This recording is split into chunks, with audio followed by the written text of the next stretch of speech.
Donc bonjour, nous sommes le 20 mai 2025 et avec Maccabée qui est là devant moi, nous allons reprendre un second débat que je lui avais demandé qu'il a accepté de faire.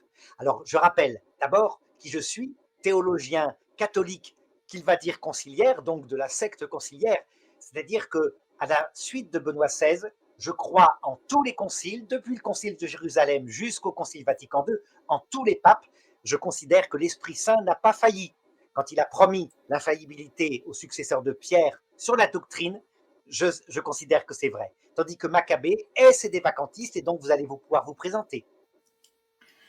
Écoutez, depuis la dernière fois, il n'y a pas grand-chose qui a changé. Je suis toujours sédévacantiste, donc. Je ne reconnais aucun des faux pontifes depuis Jean XXIII jusqu'à Léon XIV, car ils ne tiennent pas la doctrine catholique. J'ai toujours écrit le Carnaval de l'enfer pour expliquer aux conciliaires pourquoi la liberté religieuse de Vatican II n'est pas conciliable avec 2000 ans de tradition. Et écoutez, voilà, je m'en tiens à ce que l'Église a enseigné jusqu'à Pie XII. D'accord.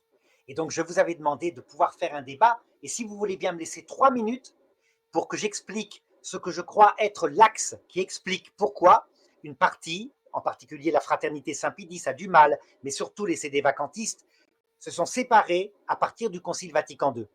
Donc, voilà, pour être simple, je pense que ça vient du fait que vous avez donné un rôle d'infaillibilité quasiment aux théologiens, aux grands théologiens scolastiques que sont saint Augustin et sa suite jusqu'à saint Thomas d'Aquin, etc. Alors que le Concile Vatican II ne les a pas suivis sur un point précis. Donc j'explique, on y va. Allez-y. Alors voilà, pour saint Augustin, suivi par saint Thomas d'Aquin, la mort, il ne s'y passe rien. La mort est définie par eux comme un instant, une sorte de coup près. Et donc, pour saint Augustin, il y a 5 sortes de damnés principalement. Vous allez voir. Hein. Donc, ce qui fait que 99% de l'humanité est séparée de Dieu pour l'éternité. Tout simplement parce que après ce coup près, la mort, le Christ vient comme un juge, il attribue les peines et les récompenses, et tout homme qui n'a pas la grâce sanctifiante est damné pour l'éternité. Donc, premier damné, sans souffrance pour saint Thomas d'Aquin, mais avec souffrance pour saint Augustin, les enfants morts sans baptême. Ce n'est pas de leur faute, c'est à cause du choix d'Adam et Ève. Ils sont donc séparés de Dieu. Et saint Augustin dit, parce que ce sont des petits êtres humains, ils ont soif de Dieu, donc ils souffrent. Donc c'est une quantité importante de damnés. Deuxième sorte de damnés, ceux qui meurent païens, n'ayant jamais entendu parler de l'évangile.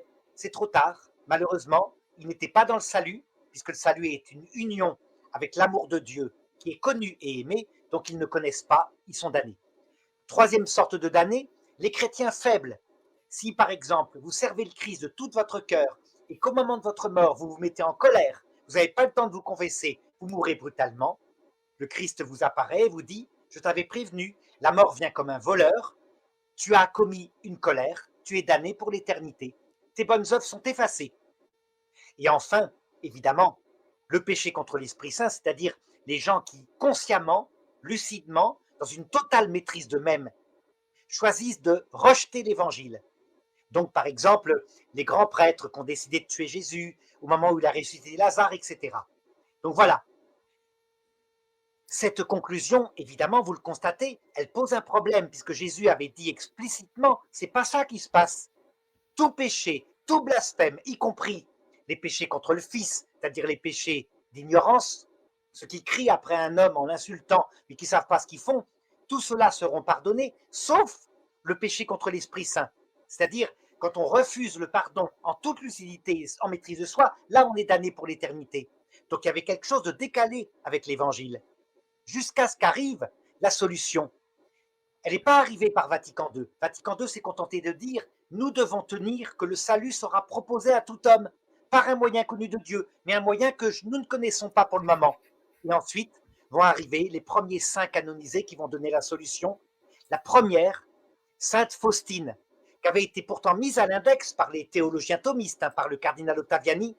Elle est canonisée par le pape Jean-Paul II et elle a une autre solution que je vous donne. Vous allez voir, tout devient simple. En fait, elle dit, la mort n'est pas du tout un instant, la mort est un passage. Et le Christ apparaît dans le passage de la mort il vient d'abord comme un avocat. Ça veut dire que face à lui, à l'heure de la mort, pas après la mort, mais dans le passage qu'est la mort, on peut se convertir.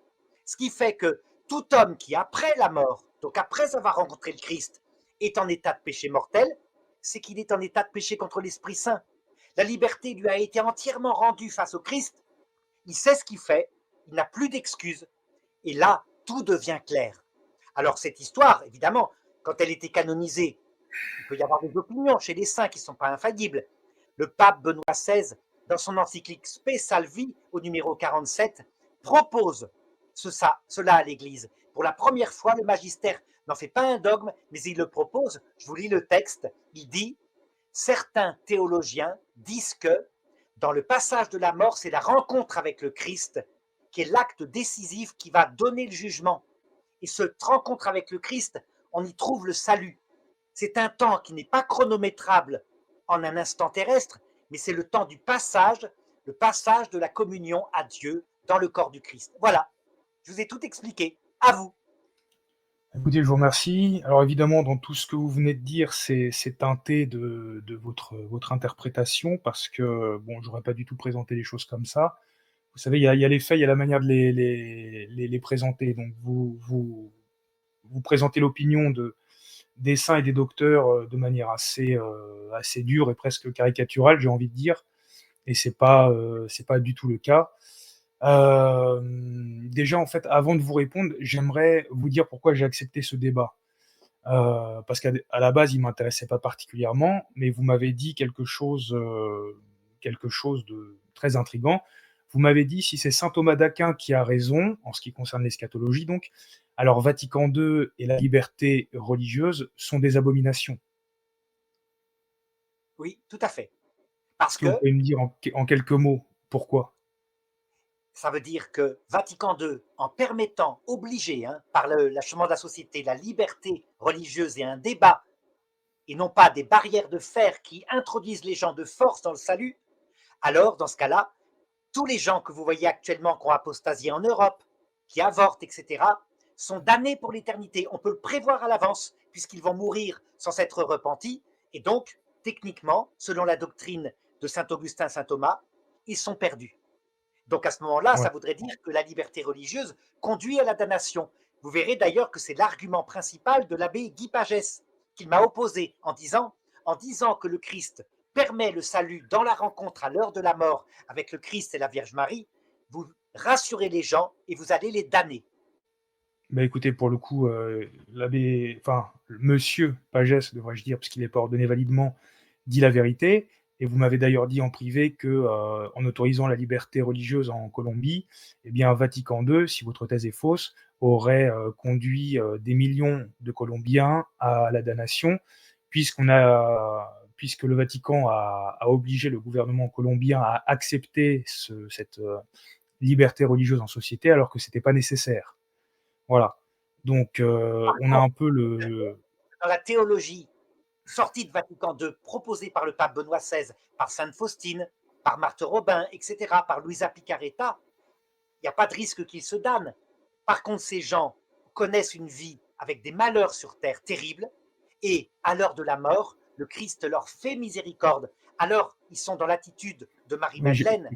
Parce que oui, j'ai tu as compris, beaucoup péché et que tu as été beaucoup pardonné, tu vas beaucoup aimer. voilà. Donc j'aimerais me reprendre où j'en étais, parce qu'en fait, voilà, au final, votre théorie, c'est de dire que, c'est comme si, en fait, voilà, les âmes sautaient dans le vide, mais que de toute façon, Jésus, en apparaissant, à l'heure de la mort comme ça dans le tunnel ou je sais pas où, eh bien, c'est comme un parachute qui s'ouvre. Voilà. Eh bien, moi, à la suite de saint Thomas d'Aquin, mais aussi de l'Église, puisque c'est l'enseignement de l'Église et je vais le montrer, eh bien, je soutiens qu'il faut tout simplement pas sauter dans le vide. Voilà. Maintenant, vous avez dit, voilà, si saint Thomas a raison, ça veut dire que comment dire, la Vatican II et la liberté religieuse sont des abominations. J'aimerais vous lire quelques extraits de certains papes, ce qu'ils ont dit de la théologie de saint Thomas, pour montrer que loin d'être une théologie, on va dire, possible, c'est en réalité tout simplement la théologie de l'Église et que votre manière de présenter les choses est fausse. Donc Innocent VI disait: la doctrine de saint Thomas possède, plus que tout autre, à l'exception du droit canon, l'avantage de la précision des termes, de la justesse dans l'expression et de la vérité des propositions, si bien que ceux qui la détiennent ne s'écartent jamais du chemin de la vérité et que quiconque s'y oppose a toujours été regardé comme suspect d'erreur. Bon, alors ça commence mal pour vous, mais c'est pas tout. Pie XI, dans Studiorum Ducem, nous dit: d'autre part, si l'on veut se mettre en garde contre les erreurs qui sont la source et l'origine de tous les malheurs de notre époque, il faut rester plus que jamais fidèle à la doctrine de saint Thomas. Dans tous les domaines, Thomas réfute péremptoirement les théories imaginées par les modernistes. On voit par là que les modernistes ont des motifs suffisants de ne craindre aucun docteur de l'Église autant que Thomas d'Aquin. Aussi, comme il a été dit autrefois aux Égyptiens lors d'une extrême disette, aller à Joseph, ce Joseph qui devait leur fournir le blé nécessaire à nourrir leur corps. De même, à tous ceux, sans exception, qui sont aujourd'hui en quête de vérité, nous disons allez à Thomas, allez lui demander l'aliment de la saine doctrine dont il est si riche et qui nourrit les âmes pour la vie éternelle. Et enfin, il me reste un extrait, alors celui-là est un petit peu long, mais bon, je vous laisserai parler aussi, de Léon XIII dans Aeterni Patris. On sait que presque tous les fondateurs et législateurs des ordres religieux ont ordonné à leurs frères d'étudier la doctrine de saint Thomas et de s'y attacher religieusement, et qu'ils ont pourvu d'avance à ce qu'il ne fût permis à aucun d'eux de s'écarter impunément, pas même sur le moindre point des vestiges d'un si grand homme.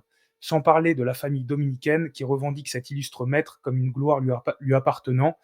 Les bénédictins, les carmes, les augustins, la Société de Jésus et plusieurs autres ordres religieux sont soumis à cette loi, ainsi qu'en témoignent leurs statuts respectifs.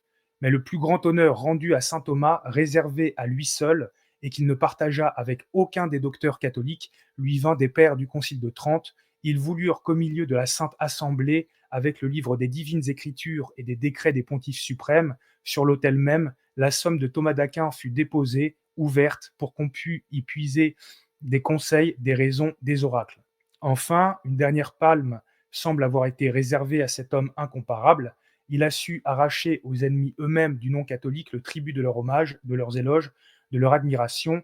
On le sait en effet par les chefs des partis hérétiques, on en a vu déclarer hautement qu'une fois la doctrine de saint Thomas d'Aquin supprimée, il se faisait fort d'engager une lutte victorieuse avec tous les docteurs catholiques et d'anéantir l'Église.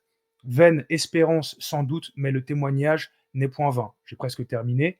Par ces faits et ces motifs, vénérables frères, toutes les fois que nous considérons la bonté, la force et les remarquables avantages de cet enseignement philosophique tant aimé de nos pères, nous jugeons que ça était une témérité de n'avoir continué ni en tout temps ni en tout lieu à lui rendre l'honneur qu'il mérite. D'autant plus que la philosophie scolastique a en sa faveur et un long usage, et l'approbation d'hommes éminents et de ce qui est capital, le suffrage de l'Église. Donc là, il est clairement dit que la scolastique a le suffrage de l'Église, c'est donc la doctrine de l'Église. Merci de m'avoir écouté. Mais oui, mais vous êtes mal tombé. Vous savez pourquoi? Parce que je suis thomiste et je suis le fondateur d'un site qui s'appelle docteurangélique.free.fr, et avec 40 traducteurs, on a mis sur Internet toutes les œuvres de saint Thomas qui n'avaient jamais été traduites, y compris le commentaire des sentences. Et donc, je vais vous répondre. Saint Thomas d'Aquin, en 1273, alors qu'il célébrait la messe, a eu une apparition du Christ qui lui est apparu comme ça, devant le Saint-Sacrement. Il est resté bloqué. À partir de là, il n'a plus pu écrire. Son secrétaire, frère Réginald, lui a demandé: mais père, il faut terminer la somme de théologie. On est rendu au sacrement de l'ordre. Il faut le terminer. Et saint Thomas d'Aquin lui a dit: Réginald, à côté de ce que j'ai vu, je me rends compte que tout ce que j'ai écrit, c'était comme du foin, de la paille. Et il voulait détruire sa somme, et heureusement, ses supérieurs lui en empêchaient. Et vous constaterez que tout ce qui est avant son apparition, tous les traités sont conformes au magistère de l'Église. Le magistère les a confirmés, y compris sur l'Eucharistie, la transsubstantiation. Mais tout ce qui est après a été infirmé, rejeté par l'Église. Tout est faux. On dirait que Dieu, par son apparition, l'a empêché de terminer la somme parce qu'il aurait bloqué l'Église. Le sacrement de l'ordre, c'est faux. Qu'est-ce qui était faux en fait? Parce que là, ce que vous dites en fait, enfin, je veux dire, oui, saint Thomas a voulu brûler sa somme, mais vous savez quoi? Devant Dieu, de toute façon, tous les écrits humains font pas le figure. Oui, c'est pas le Donc problème. c'est pas un argument. Donc dites-moi Comme, pourquoi? Qu'est-ce qu'il y avait de faux en fait? donc dites-moi, combien il y a de sacrements d'ordre majeur à votre avis? Ben, il y en a 7. Non, mais les trois ordres majeurs, je ne parle pas des ordres mineurs. Combien il y en a? Les ordres majeurs, ce sont vous parlez Le du sacrement prêtre, de l'ordre? oui. Il y a le prêtre, vous êtes d'accord? Bah, oui, oui. Il y a le diacre, vous êtes d'accord? Oui, mais ça reste un même sacrement. Oui. Et il y a le sous-diacre, d'après saint Thomas. Bah, oui, ah d'accord, pardonnez-moi, vous parlez des ordres, pas des sacrements.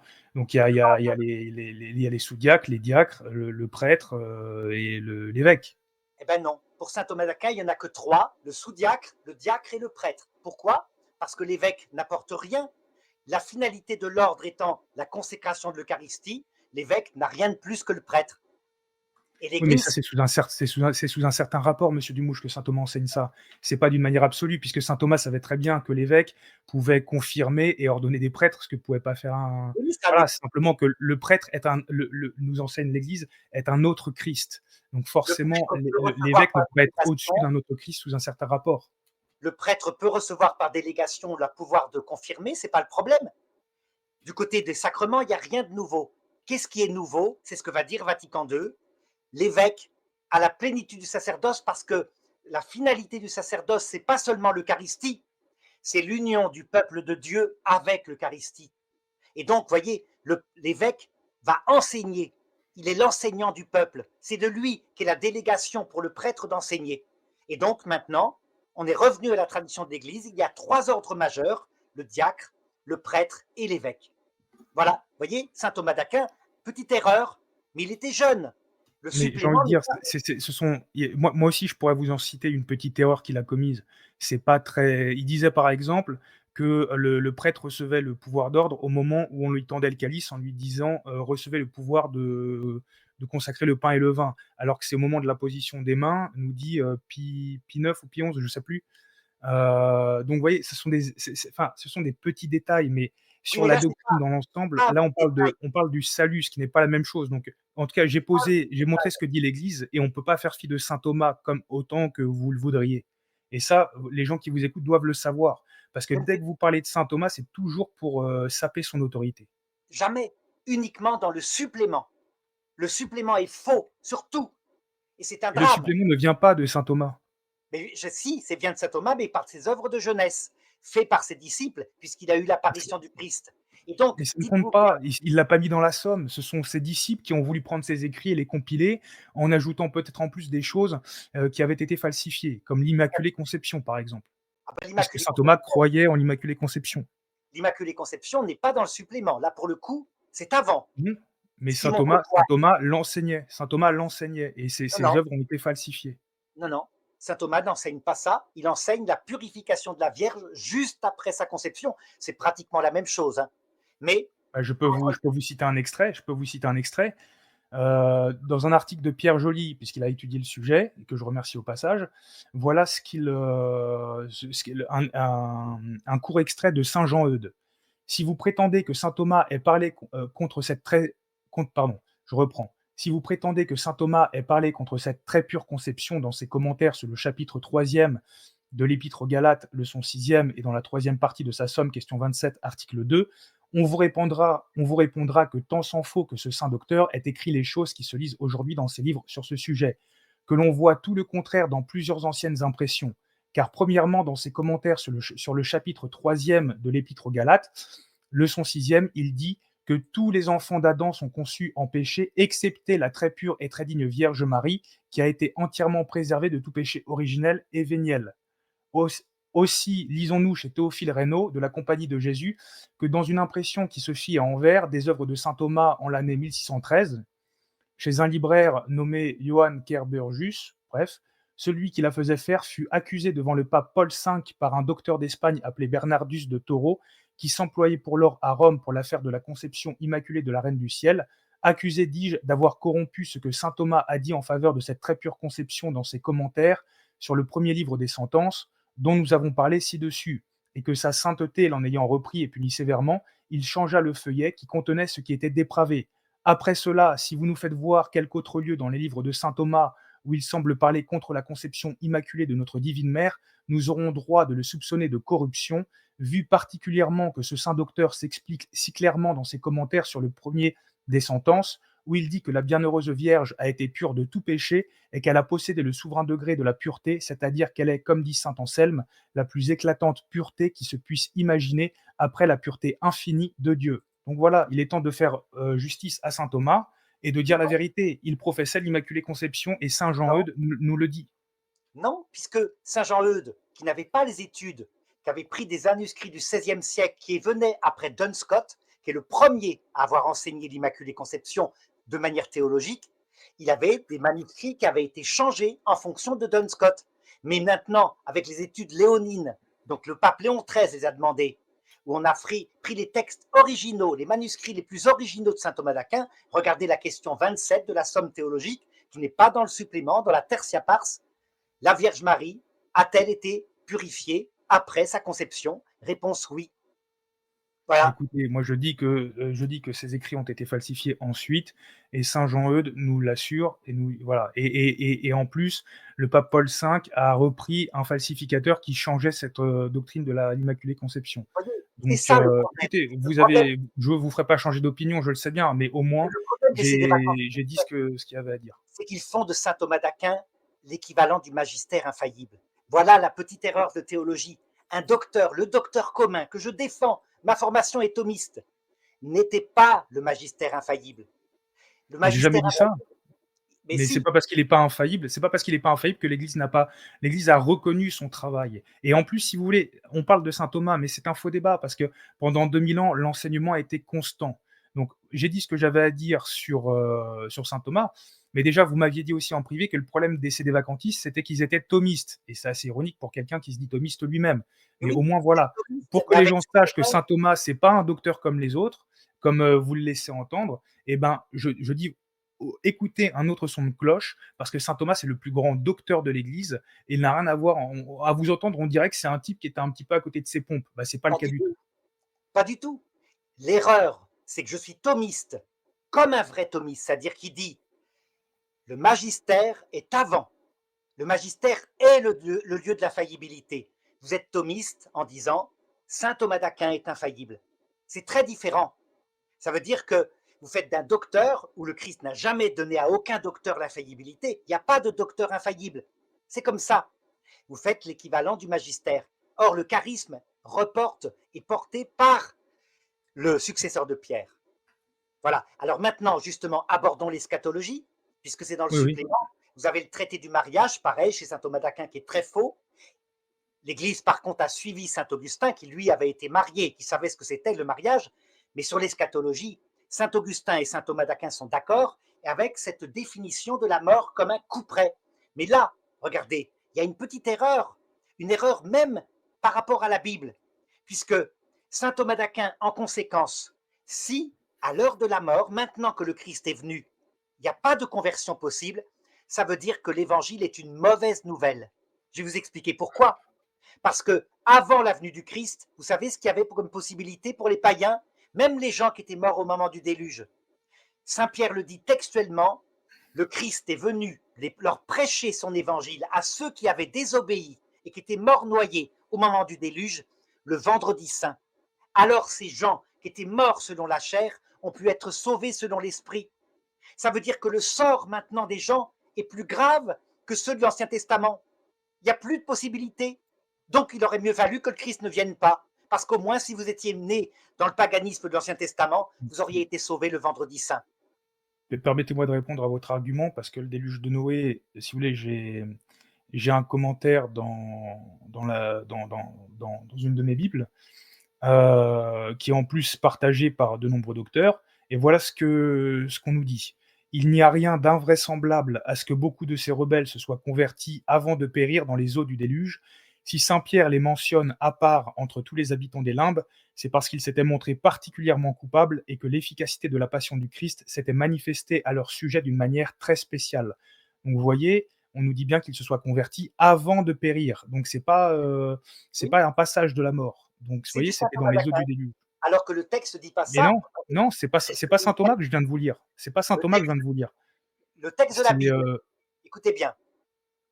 1 Pierre chapitre 3 verset 19.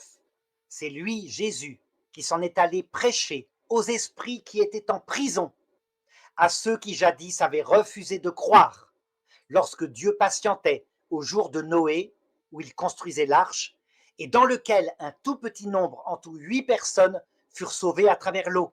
Pour saint Thomas d'Aquin, pour saint Augustin, c'est le nombre des sauvés, 8 par génération. Vous voyez Mais pourquoi le le jansénisme. fait qu'il y ait peu d'élus, le fait qu'il y ait de toute façon enfin, écoutez, le problème c'est que vous me dites un truc, ensuite on passe à un truc. J'aimerais qu'on revienne sur, déjà la mort comme un coup près. Après on Alors, reviendra là-dessus attendez, si vous voulez bien. regardez, je termine quand même ça puisqu'on est dessus. C'est pour cela, en effet, que même dans la mort, dans le passage de la mort en Hadès, a été annoncée la bonne nouvelle, afin que ces hommes, jugés selon les hommes dans la chair, vivent maintenant selon Dieu dans l'esprit. Pour saint Thomas d'Aquin, c'est donc, vous êtes logique, qui se sont convertis juste au moment où ils se noyaient. Pour sainte Faustine, la mort, c'est l'Hadès. Voilà le terme biblique. Après la mort, c'est-à-dire après l'apparition du Christ dans l'Hadès, il n'y a plus de conversion parce que les gens ne veulent plus se convertir. Tout devient cohérent.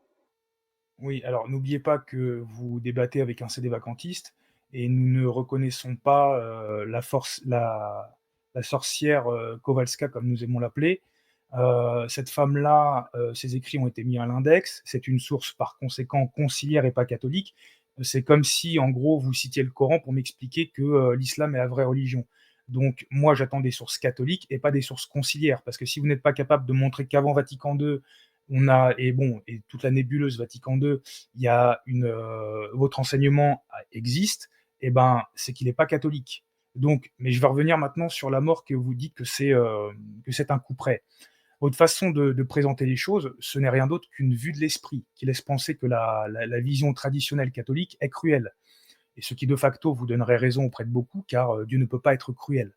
D'autant plus que la spécialité, excusez-moi, mais des conciliaires, en grande majorité du moins, c'est de verser dans la sensiblerie et le sentimentalisme, hein. Nous, on est les méchants parce que, voilà, on ose croire ce que disait saint Thomas, saint Augustin. Et si quelque chose leur paraît dur, ils le rejettent et ne veulent, beaucoup en tout cas, ne veulent accepter que ce qui leur plaît. Donc, non, la mort n'est pas un coup près. Dieu étant parfait, tout-puissant et omniscient, sait exactement pour chacun d'entre nous à quel moment précis nous allons mourir. Il connaît le moment exact à la milliseconde près. S'il veut abréger notre vie, il le peut. S'il veut la prolonger, il le peut aussi. Donc lorsque nous mourrons à tel moment plutôt qu'à tel autre, c'est parce que Dieu le veut bien. S'il n'a pas jugé bon de nous donner plus de temps, il en a le droit et il a de toute manière toujours raison. Si une personne n'est pas en état de grâce au moment où son âme quitte son corps, elle ira en enfer pour l'éternité. Et c'est comme ça. Et si elle va en enfer pour l'éternité, eh ben, cela ne peut être que de sa faute. Voilà. Et que nous enseignent les Saintes Écritures, que tous les élus seront sauvés. Donc, si tous les élus sont sauvés, par définition, ceux qui se damnent ne font pas partie des élus. Tout est entre les mains de Dieu, tout se passe comme Dieu l'a permis et aucune erreur n'arrive. Personne ne finit en enfer par accident ou par hasard. Si les choses nous semblent, avec notre petite perception très limitée, relevées du hasard, pour Dieu, il n'en est pas ainsi, car il a un contrôle absolu sur tout. Pour lui, rien n'est plus facile ou plus difficile, parce que tout simplement, la difficulté est par nature inconnue de Dieu. Donc, l'idée du coup près n'a pas lieu d'être. Une telle chose, c'est une illusion pour l'homme. Et prétendre que la scolastique, qui est, je le rappelle, la doctrine qui a le suffrage de l'Église, comme disait Pie XI, soutient cette idée, voilà, prétendre que la scolastique soutient cette idée, c'est totalement faux. Léon IV nous disait d'ailleurs, Dieu Tout-Puissant veut que tous les hommes sans exception soient sauvés, bien que tous ne soient pas sauvés, que certains se sauvent, c'est le don de celui qui sauve, que certains se perdent, c'est le salaire de ceux qui se perdent. Et petite anecdote, monsieur Dumouche, quand j'étais plus jeune, j'ai failli me faire tuer. J'ai échappé à la mort de peu, et je le dois à une intervention divine. Et à l'époque, j'étais même pas converti, vous voyez, j'étais dans le New Age, mais je savais qu'il y avait une force divine, hein, l'univers, ce que je disais à l'époque en tout cas, c'était Dieu bien sûr, qui m'a sauvé. Et à l'époque, j'étais en état de péché mortel. Donc si j'étais mort comme ça, je serais allé en enfer. Mais voilà, Dieu n'a pas permis que je meure comme ça, en vue de ma conversion, pour, j'espère évidemment, aller au ciel plus tard. Donc Dieu a fourni à tous les moyens de se sauver durant cette vie, et s'il leur fournit les moyens de se sauver, quand une personne meurt, à tel moment, eh ben, soit elle est sauvée et on n'en sait rien, soit elle n'est pas sauvée, et de toute manière, c'est qu'elle n'était pas prédestinée au ciel. Quand je parle de prédestination, attention, je ne suis pas calviniste, je suis, comment dire? Je suis, catholique, voilà. Non, vous êtes janséniste. Très Non, c'est exactement. faux, ça Regardez, en sortant, c'est ça qui est terrible, hein, mais la théologie de saint Augustin a donné comme fruit obligatoirement le jansénisme. Ça veut dire que le salut est très étroit, peu de gens sont sauvés, et c'est de sa grande divinité que Dieu, avec les vases d'argile que nous sommes, peut les sauver ou alors refuser de les sauver. Mais voyez, là où il y a une contradiction, c'est que nous savons très bien que Jésus-Christ est mort sur la croix pour sauver tous les hommes. Nous savons très bien aussi qu'après le péché originel, il a diminué notre liberté volontairement. Dans la perspective que vous venez de donner, il a diminué notre liberté pour nous tendre un piège, et la majorité seront damnés. Dans la perspective de Sainte Faustine, il le fait pour nous montrer la vraie valeur de nos jours, pour nous montrer qu'on est des pauvres pécheurs, qu'on a besoin d'un sauveur. Et donc, mais il a, Sainte Faustine, c'est pas le magistère? je Elle est pas termine. infaillible, monsieur Dumouche? Ah, si, si, là c'est le Elle est magistère. infaillible? Elle est Non, infaillible, Sainte Faustine? pas du Enfin, tout. Sainte Faustine avec des grosses guillemets, hein. Pas du tout. Sainte Faustine n'est pas infaillible. Bah, voilà, c'est le même argument que pour saint Thomas. C'est le magistère qui dit que Dieu a diminué notre liberté volontairement après le péché originel.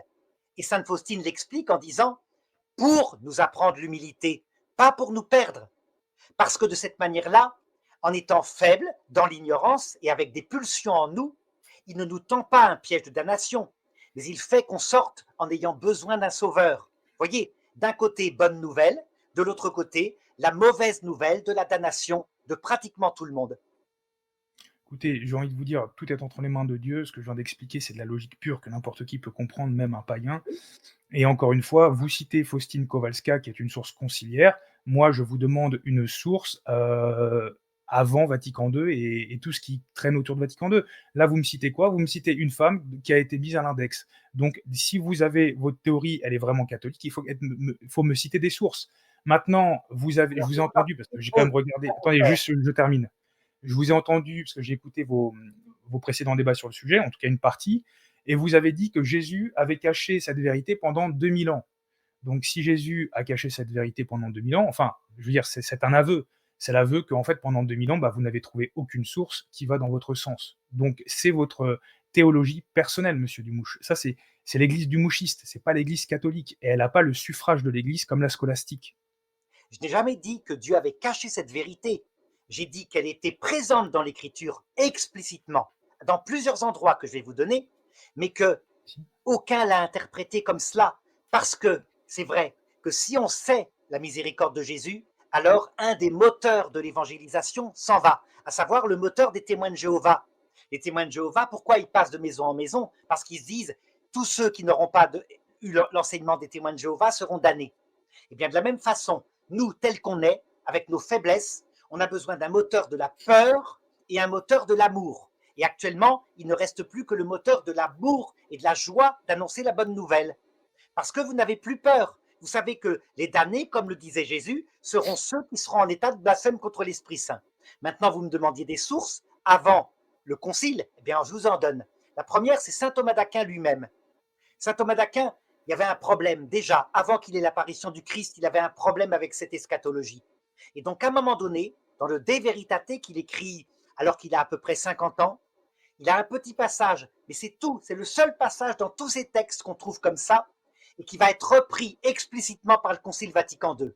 De Veritate, chapitre 14, verset 11, numéro 1.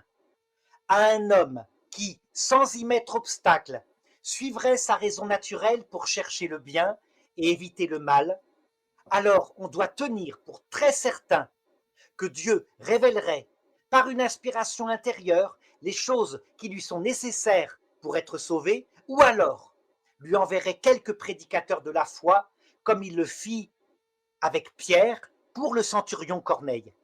Voyez, donc il affirme lui-même que c'est évident, il y a des hommes de bonne volonté qui meurent sans connaître le Christ, et donc nous devons tenir que le Christ ferait quelque chose, leur enverrait un prédicateur de la foi.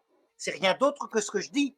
Je dis qu'il envoie Non, non, non, non, à non, l'heure de la mort à ceux qui n'ont jamais été atteints par des apôtres, il leur envoie la Vierge Marie. C'est ce qu'on dit dans Je vous salue Marie. Priez pour nous, pauvres pécheurs, maintenant et à l'heure de notre mort. Premier extrait.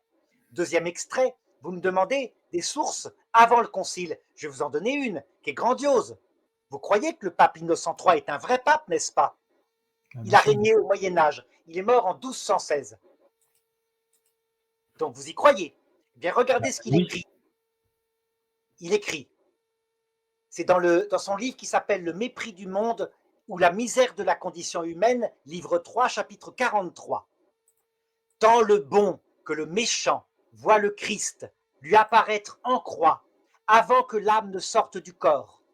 Le méchant le voit pour sa confusion, pour rougir qu'il n'a pas été racheté par le sang du Christ, comme sa faute l'exige.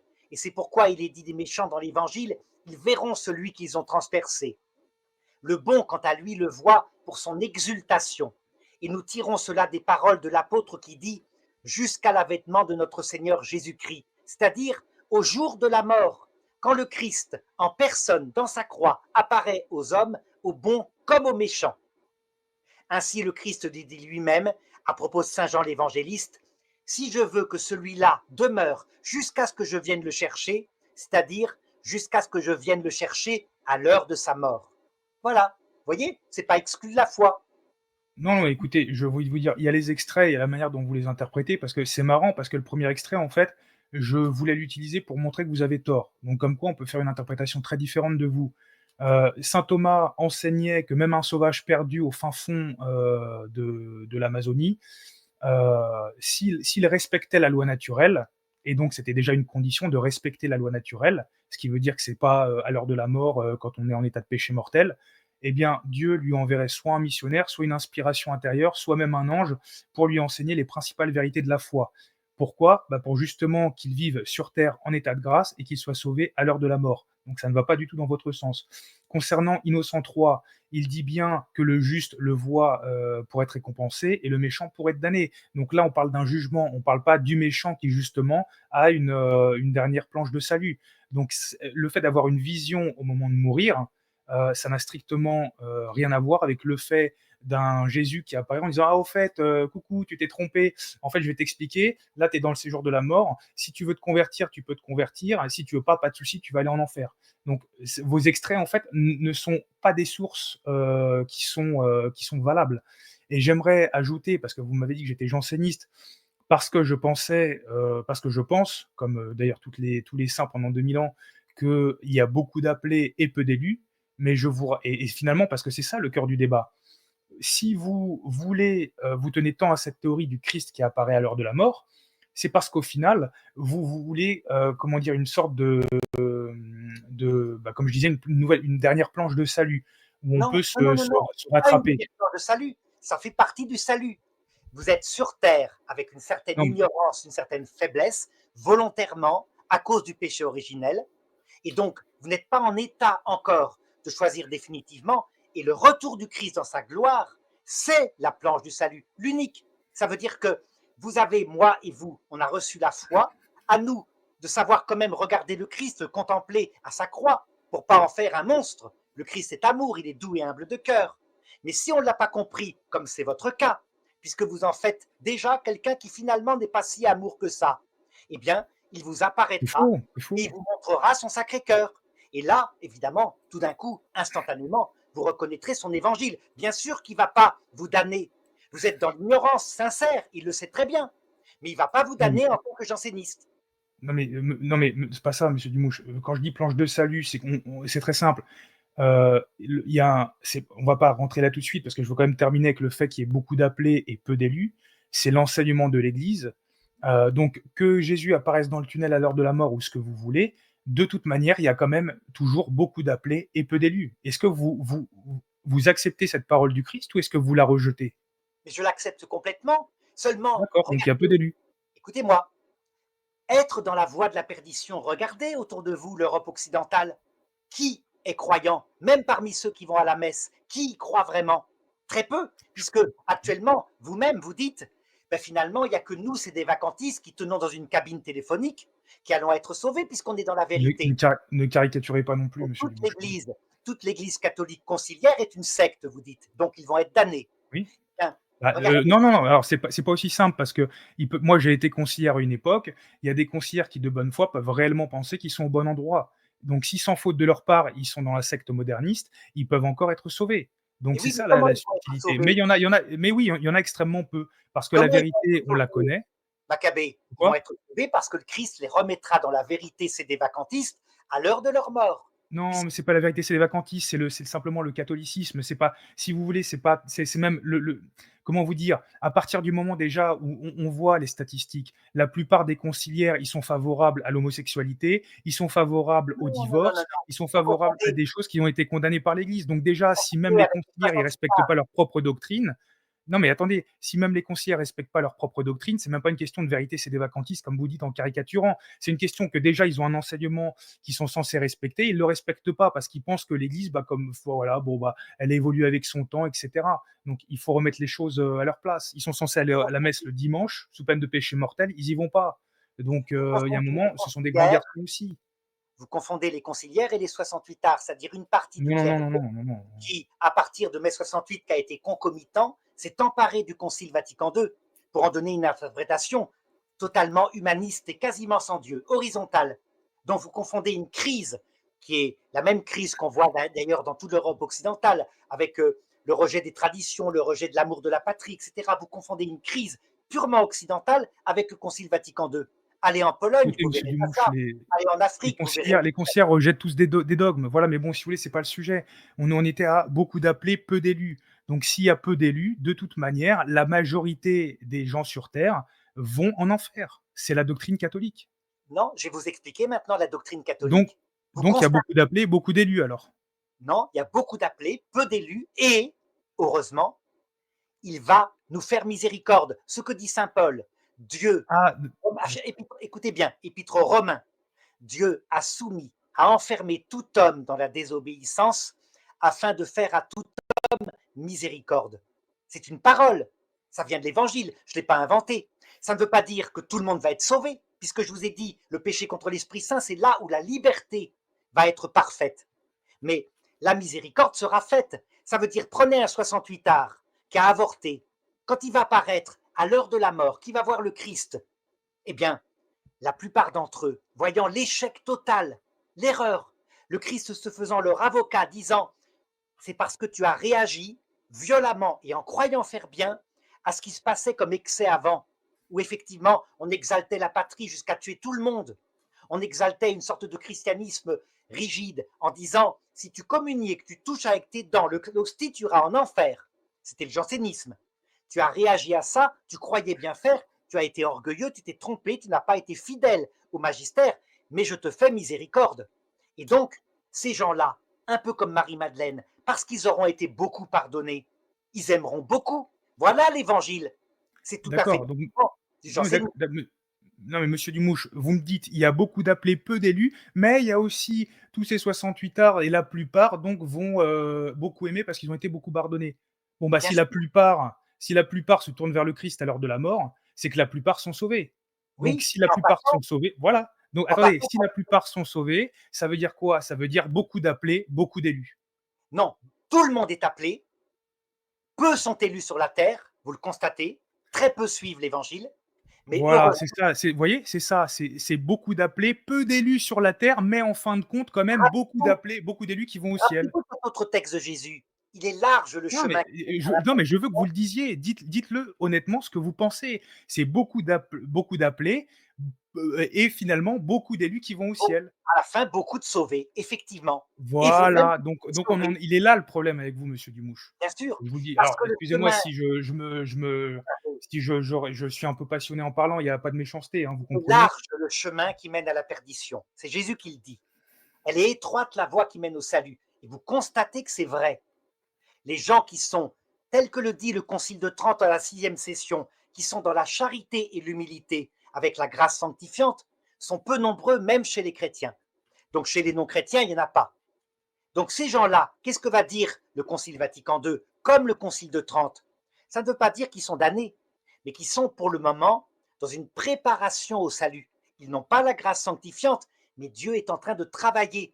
Parce que Oui, oui, non, mais j'ai vous compris, oubliez monsieur la Dumouche. nature humaine. Pas La nature humaine, mais elle est dans le devenir. Vous-même, vous avez été dans le New Age, puis vous avez été catholique conciliaire, puis vous êtes maintenant, c'est des vacantistes. Vous êtes dans le devenir.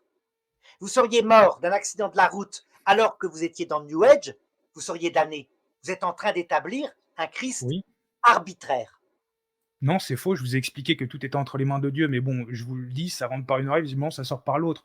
Parce C'est que la Dieu n'a pas théologie. permis que je meure, alors que je vous dis, j'ai failli me faire tuer, pas juste mourir dans un accident, j'ai Oui. failli me faire tuer et Et j'y ai échappé miraculeusement. les millions de jeunes qui sont morts alors ils sont morts comme vous êtes morts, sauf que eux sont vraiment Écoutez, morts. Vous les monsieur mettez en Dumouche, enfer. oui, oui, oui, oui, pour la plupart. Après, il y a toujours des sauvetages miraculeux, mais ça reste des exceptions. Parce que si vous voulez, beaucoup d'appelés, peu d'élus. Maintenant, je voudrais vous demander, c'est quoi, en quelques mots, parce que vous lancez pas dans un quart d'heure de monologue, s'il vous plaît. Un élu, c'est quoi un élu? Un élu, c'est quelqu'un qui va au ciel, on est d'accord? Ça dépend. Il y a plusieurs sens. Il y a d'abord Voilà, sur mais terre, voilà, c'est ça le problème, c'est que vous prenez un mot, vous lui donnez différentes définitions, vous allez sauf voir. que ça, en 2000 ans, non, mais en 2000 ans, on n'a jamais vu quelqu'un qui nous disait beaucoup d'appelés, peu d'élus, mais en fait beaucoup d'élus. Maintenant, laissez-moi, je voudrais vous citer Non, 3 non, petites mais là, histoires je suis pour comprendre. désolé. Là, vous m'avez lancé une question, je dois y répondre. Vous avez 3 étapes dans le chemin qui mène au salut. Vous avez la justification, c'est le Concile de Trente qui vous en parle, c'est le moment de votre conversion. Beaucoup sont appelés, mais pas tous. Vous constatez que des gens jamais n'ont été appelés par le Christ, comme le dit saint Paul, s'il n'y a pas de missionnaire, il n'y a pas d'évangile. Bon. Deuxièmement, il y a la sanctification. C'est l'étape de la purification. Vous êtes dedans, je suis dedans. Dieu nous fait progresser. On était des gamins. Au début, on venait vers lui parce il nous équilibrait. Maintenant, on vient vers lui peut-être parce qu'on l'aime un peu plus. Troisième étape, il y a la glorification. Et c'est ça que vous appelez élu. Or, la glorification, c'est ceux qui au terme iront au paradis. Voyez, donc ceux qui sont justifiés, c'est pas la même chose que ceux qui après restent fidèles et sont sanctifiés, et c'est pas la même chose que ceux qui au bout du compte seront glorifiés. Il faut être théologien. Écoutez, oui, enfin, ce que vous dites, c'est pas vrai, puisque vous changez les définitions du mot élu. Mais si vous permettez, j'aimerais vous citer 3 jansénistes pour qui vont dans mon sens, parce que moi, après, j'aimerais que vous me citiez des histoires où on voit beaucoup d'élus qui rentrent au ciel. Le premier janséniste que j'aimerais vous citer, c'est Saint Vincent Ferrier, qui rapporta une histoire au sujet d'un archidiacre de Lyon qui renonça à sa charge pour mener une vie de pénitence dans le désert. Et il est mort le même jour et à la même heure que Saint Bernard. Après sa mort, l'archidiacre est apparu à son évêque et voilà ce qu'il lui a dit, pour vous dire à quel point Saint Vincent Ferrier était janséniste. Sachez, monseigneur, qu'à l'heure même où je suis mort, 33 000 personnes sont également décédées. Parmi elles, Saint Bernard et moi sommes montés au ciel sans délai. 3 sont allés au purgatoire et toutes les autres sont tombées en enfer. Voilà. Donc vous voyez, ça montre aussi que la mort est bien instantanée. Le deuxième, c'est Saint Léonard de Port-Maurice. Nos chroniques rapportent un événement encore plus terrible. L'un de nos frères, renommé pour sa doctrine et sa sainteté, prêchait en Allemagne. Il représenta la laideur du péché d'impureté avec une telle force qu'une femme mourut de douleur devant toute l'assemblée. Puis, revenue à la vie, elle déclara: Lorsque je fus présenté devant le tribunal de Dieu, 60 000 personnes arrivèrent en même temps, venues de toutes les parties du monde. Parmi ce nombre, 3 furent sauvés en allant au purgatoire et toutes les autres furent damnées. 3 sauvés sur 60 000 qui sont morts. Et le dernier, c'est Saint Jean Bosco, dans un rêve qu'il fit, et où il aspergea un démon d'eau bénite pour lui révéler quelle était la corde avec laquelle il tenait des catholiques enchaînés. Et le démon finit par lui répondre que c'était la corde avec laquelle il emmenait 9 catholiques sur 10 en enfer. Et cette corde, c'était quoi? C'était les mauvaises confessions, où le démon poussait donc ces catholiques à cacher des péchés en confession. Et 9 catholiques sur 10, si vous voulez, à l'époque de Saint Jean Bosco, c'est quand même pas rien. Donc vous voyez, vous parlez de scolastique, mais si en fait, et je termine, après je vous laisse parler, et je vous remercie de m'écouter. Si on devait mettre 2 trappes, une sur laquelle il y avait écrit scolastique, si vous voulez, et l'autre, je sais pas moi, doctrine du salut d'Arnaud Dumouche, ou de Vatican II, ou de l'Église conciliaire, comme vous voulez. On vous met sur cette trappe-là, et moi on met sur l'autre. Sur cette trappe où je suis, il y a Saint Thomas d'Aquin, Saint Vincent Ferrier, Saint Léonard de Port-Maurice, il y a Saint Jean Bosco, et il y en a encore plein d'autres. Et sur la vôtre, vous avez qui? Il y a vous, il y a Faustine Kowalska. Voilà. Non, Donc, il y a bien, il y a le Christ, il y a la Vierge Marie, il y a les saints il et faut les le anges, prouver. Il faut le il y a prouver. la foule immense, immense, qui est racontée par l'Apocalypse, qui sont avec Dieu et qui chantent sa louange au ciel. Il n'y a pas seulement une trentaine d'individus, 144 000 disons, et tous les autres étant en enfer. Non, non, ça c'est absolument pas comme ça. Ce qui veut dire que manifestement, je vais vous dire, Il y a des gens qui vont en enfer, c'est vrai. Il y a des gens qui vont directement au paradis, c'est peut-être pas le plus grand nombre, puisque pour aller auprès de Dieu, pour le voir face à face, il faut d'abord mourir à soi-même. Et la plupart vont au purgatoire. Et le problème du purgatoire, c'est que, exprès et volontairement, à l'époque où les gens avaient besoin d'être secoués par une certaine peur parce qu'ils se comportaient avec dureté, eh bien, Dieu jouait sur l'ambiguïté du mot enfer avec un S. Et le mot enfer peut signifier ou l'enfer des damnés, ou le passage de la mort qu'on appelle l'Hadès, qui s'appelle l'enfer dans l'écriture, ou alors certains degrés du purgatoire, jusqu'à le parvis du ciel qu'on appelait le sein d'Abraham. Et vous voyez, par exemple, chez les jansénistes, je vais vous raconter une histoire qui illustre ça. Il y avait une religieuse qui avait toutes les qualités d'une religieuse, la sainteté, l'humilité, la charité, mais elle avait un défaut, elle bavardait en dehors de l'obéissance. Et donc le janséniste raconte, je l'ai vue, elle était dans l'enfer éternel parce qu'elle n'avait pas été fidèle à ses vœux. C'est une absurdité. Vous savez pourquoi? Mais c'est Parce un que janséniste, monsieur Dumouche, qu'est-ce qu'on s'en fiche en fait? ça veut dire quoi? Ça veut dire quoi? Qu'un conseil évangélique, qui n'est pas un précepte évangélique, le silence est un conseil évangélique, fait que cette sœur, en ayant adhéré à la religion, donc à la vie monastique, est damnée à cause d'un conseil évangélique. C'est absurde. Non, non, Vous monsieur Dumouche, les conseils évangéliques, c'est pauvreté, chasteté, obéissance. Le silence n'en fait pas partie. On peut la rattacher à l'obéissance, mais en soi, voilà, bon, c'est un détail, mais c'est bien de le préciser quand même. Les conseils évangéliques, c'est tout ce qui n'est pas obligatoire. Ce qui est obligatoire, c'est quoi? L'humilité, la charité et l'application des commandements. Tu ne tueras pas, tu ne voleras pas, etc., qui sont des conséquences de la charité. Ça, c'est les préceptes évangéliques. Les conseils, c'est par exemple, vous faites un vœu de chasteté, c'est pas obligé. Vous vous mariez, c'est pas obligé. Vous pouvez choisir plein de formes de vie. C'est des conseils. Saint Paul conseille de plutôt rester célibataire. Bon, peu importe. Vous voyez, il y a un problème actuellement où il semblerait que Dieu, parce que l'humanité est en phase de plus grande faiblesse, de plus grande humilité, mais de plus grand péché aussi, Dieu se sert de la révélation de la miséricorde, à savoir que, effectivement, la plupart iront au purgatoire, mais certainement pas dans l'enfer des damnés. Vous ne pouvez pas nier que votre théologie s'oppose à la parole de Jésus qui dit explicitement en vérité, je vous le dis, tout péché, tout blasphème sera pardonné, sauf le blasphème contre le Saint-Esprit. Autant de paroles que vous en aurez dites contre le Fils, cela vous sera pardonné, soit dans ce monde, soit dans l'autre. Mais si vous avez dit une parole contre le Saint-Esprit, cela ne vous sera jamais pardonné. Vous ne pouvez pas rendre compte de cette parole, ou alors faites-le. Je vous laisse parler. Je vous remercie. Alors, j'ai l'intention de vous répondre. Alors déjà, vous dites que c'est pas compatible avec les paroles du Christ, sauf que notre Seigneur, c'est déjà le premier à nous dire beaucoup d'appelés, peu d'élus.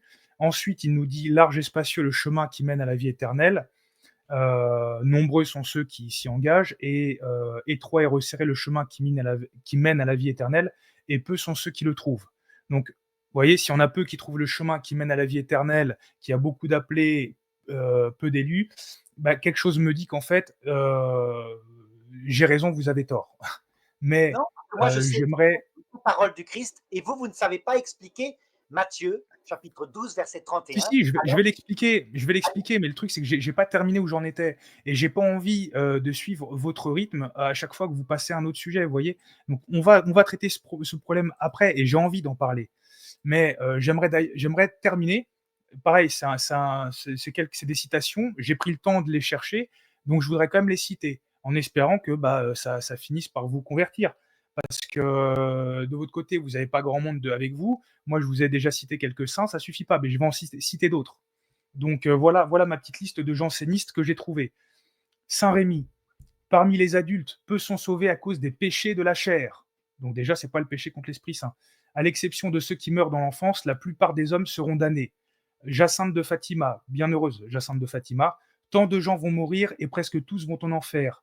Tant de gens tombent en enfer. La Vierge Marie leur montra une vision de l'enfer où des hommes tombaient comme des flocons de neige en hiver, a dit la Vierge. c'est curieux parce Le que Saint la même Vierge Marie à Fatima, quand on lui demande sur telle et telle jeune fille qui est morte dans le village, déjà, rien qu'un peu dans le petit village de Fatima, ils sont toutes sauvées sauf une, la petite Amélia qui est au purgatoire. C'est drôle, ça fait quand même euh, beaucoup plus qu'une génération. Vous ne trouvez pas qu'il y a une légère contradiction? Vous seriez Bah, pas en en train même de temps, si confondre vous bah, seriez si pas en s'il y a train de une confondre contradiction, l'enfer et le purgatoire par hasard? bah, monsieur Dumouche, s'il y a des comment dire? S'il y a une contradiction, c'est la Vierge qui se contredit puisque c'est elle qui dit que les âmes tombent en enfer comme des flocons de neige. Vous voyez, Oui, c'est parce pas que moi. si vous savez interpréter tel que l'Église le Et fait, vous j'interprète quoi? Les âmes tombent en enfer comme des flocons de neige en savez dire hiver. le L'enfer, c'est purgatoire, clair. le purgatoire, un Ah mais enfer, c'est marrant parce que quand on parle de la mort, vous nous dites que le mot a pas été défini, ce qui est faux. oui, Mais en plus, quand c'est l'enfer, on sait très bien de ce que c'est l'enfer, mais d'un seul coup, il y a un ça a été défini, mais c'est pas grave, on peut quand même non, changer la non, définition. non, Mais l'enfer attendez, a peu de sens. je voudrais continuer Attendez, avec ma je liste de vous jansénistes. je vous réponds parce que laissez-moi répondre. L'enfer Bon dans allez-y, mais après l'Écriture je ferai ma liste, s'il vous plaît. l'enfer dans l'Écriture a 2 sens. L'enfer des damnés et les enfers. Et ça, vous ne pouvez pas le nier. Les enfers, c'est-à-dire les lieux inférieurs. Et nous sommes actuellement dans un enfer, dans ce sens-là, à savoir un lieu inférieur au lieu où nous serons dans l'éternité, qui s'appelle la vision béatifique. Oui, d'accord, bah, enfin, si vous voulez, là, on passe, ce que vous parlez, ça s'appelle les limbes des justes. Les limbes des justes, en fait, c'était le séjour des justes, comme son nom l'indique, et qui était provisoire jusqu'à ce que les portes du ciel soient ouvertes par la mort du Christ. Donc maintenant que les portes du ciel sont ouvertes par la mort du Christ, les limbes des justes n'existent plus, puisque le Christ, le troisième jour, est allé les chercher, qu'il les a emmenés au ciel. Donc il ne va pas en faire descendre d'autres pour ensuite les faire monter. Et de toute manière, ça ne change rien au nombre des élus. C'est pas parce qu'on pourrait les emmener à Tizi Ouzou, il y aura toujours beaucoup d'appelés, peu d'élus. Maintenant, Et puis si vous je vous voulez, réponds encore une fois. je voudrais terminer où Non, j'en non, étais parce non, que non, non, non, non, on non, doit non. encore parler du péché contre l'Esprit Saint. Après, vous parlez d'un autre truc. Moi, j'ai pas le temps de suivre, vous voyez? Puisque vous avez lancé ça, je vous réponds. Il faut Bon, bah, saluer après, je ferai ma liste. les limbes des justes. Qui prétend qu'elles n'existent plus alors que quelqu'un comme Sainte Catherine de Gênes montre qu'elles existent toujours et que c'est le dernière étape du purgatoire actuel. Ça veut dire qu'on Pas faux, arrive pas dans le faux. parvis du ciel, dans le sein d'Abraham, lorsque dans le purgatoire, on a connu la nuit de l'esprit et qu'on a un cœur tout humble. Il existe toujours, mais c'est évident, pas pour demeurer. Le Christ vient nous y chercher. Sainte Catherine de Gênes n'a jamais dit que les limbes des justes existaient. Sainte Catherine de Gênes parlait du purgatoire et le purgatoire et les limbes des justes, c'est pas la même chose. Maintenant, Les limbes des justes sont la dernière je étape du voudrais purgatoire pour elle. écoutez, je vais faire ma liste plutôt que de répondre parce que sinon je vais jamais pouvoir faire ma liste. Donc, mais c'est juste pour vous montrer le nombre de jansénistes qui vous contredisent, en fait. Parce que si c'est catholique, il faudra nous expliquer pourquoi tous ces gens-là, ils ont tort, il n'y a que vous qui avez raison. Donc, le saint curé d'Ars disait: Je tremble en voyant tant d'âmes se perdre de nos jours. Voyez, elles tombent en enfer comme les feuilles tombent des arbres à l'approche de l'hiver. Qui disait encore le saint curé d'Ars: Le nombre des élus est aussi petit que le nombre de grappes qu'on trouve après le passage des vendangeurs. Saint Jérôme: Sur 100 000 pécheurs persévérant dans le péché jusqu'à la mort, à peine un seul sera sauvé. Saint Jean Chrysostome: Que pensez-vous? Combien des habitants de cette ville seront peut-être sauvés? Ce que je vais vous dire est très terrible, pourtant je ne vous le cacherai pas.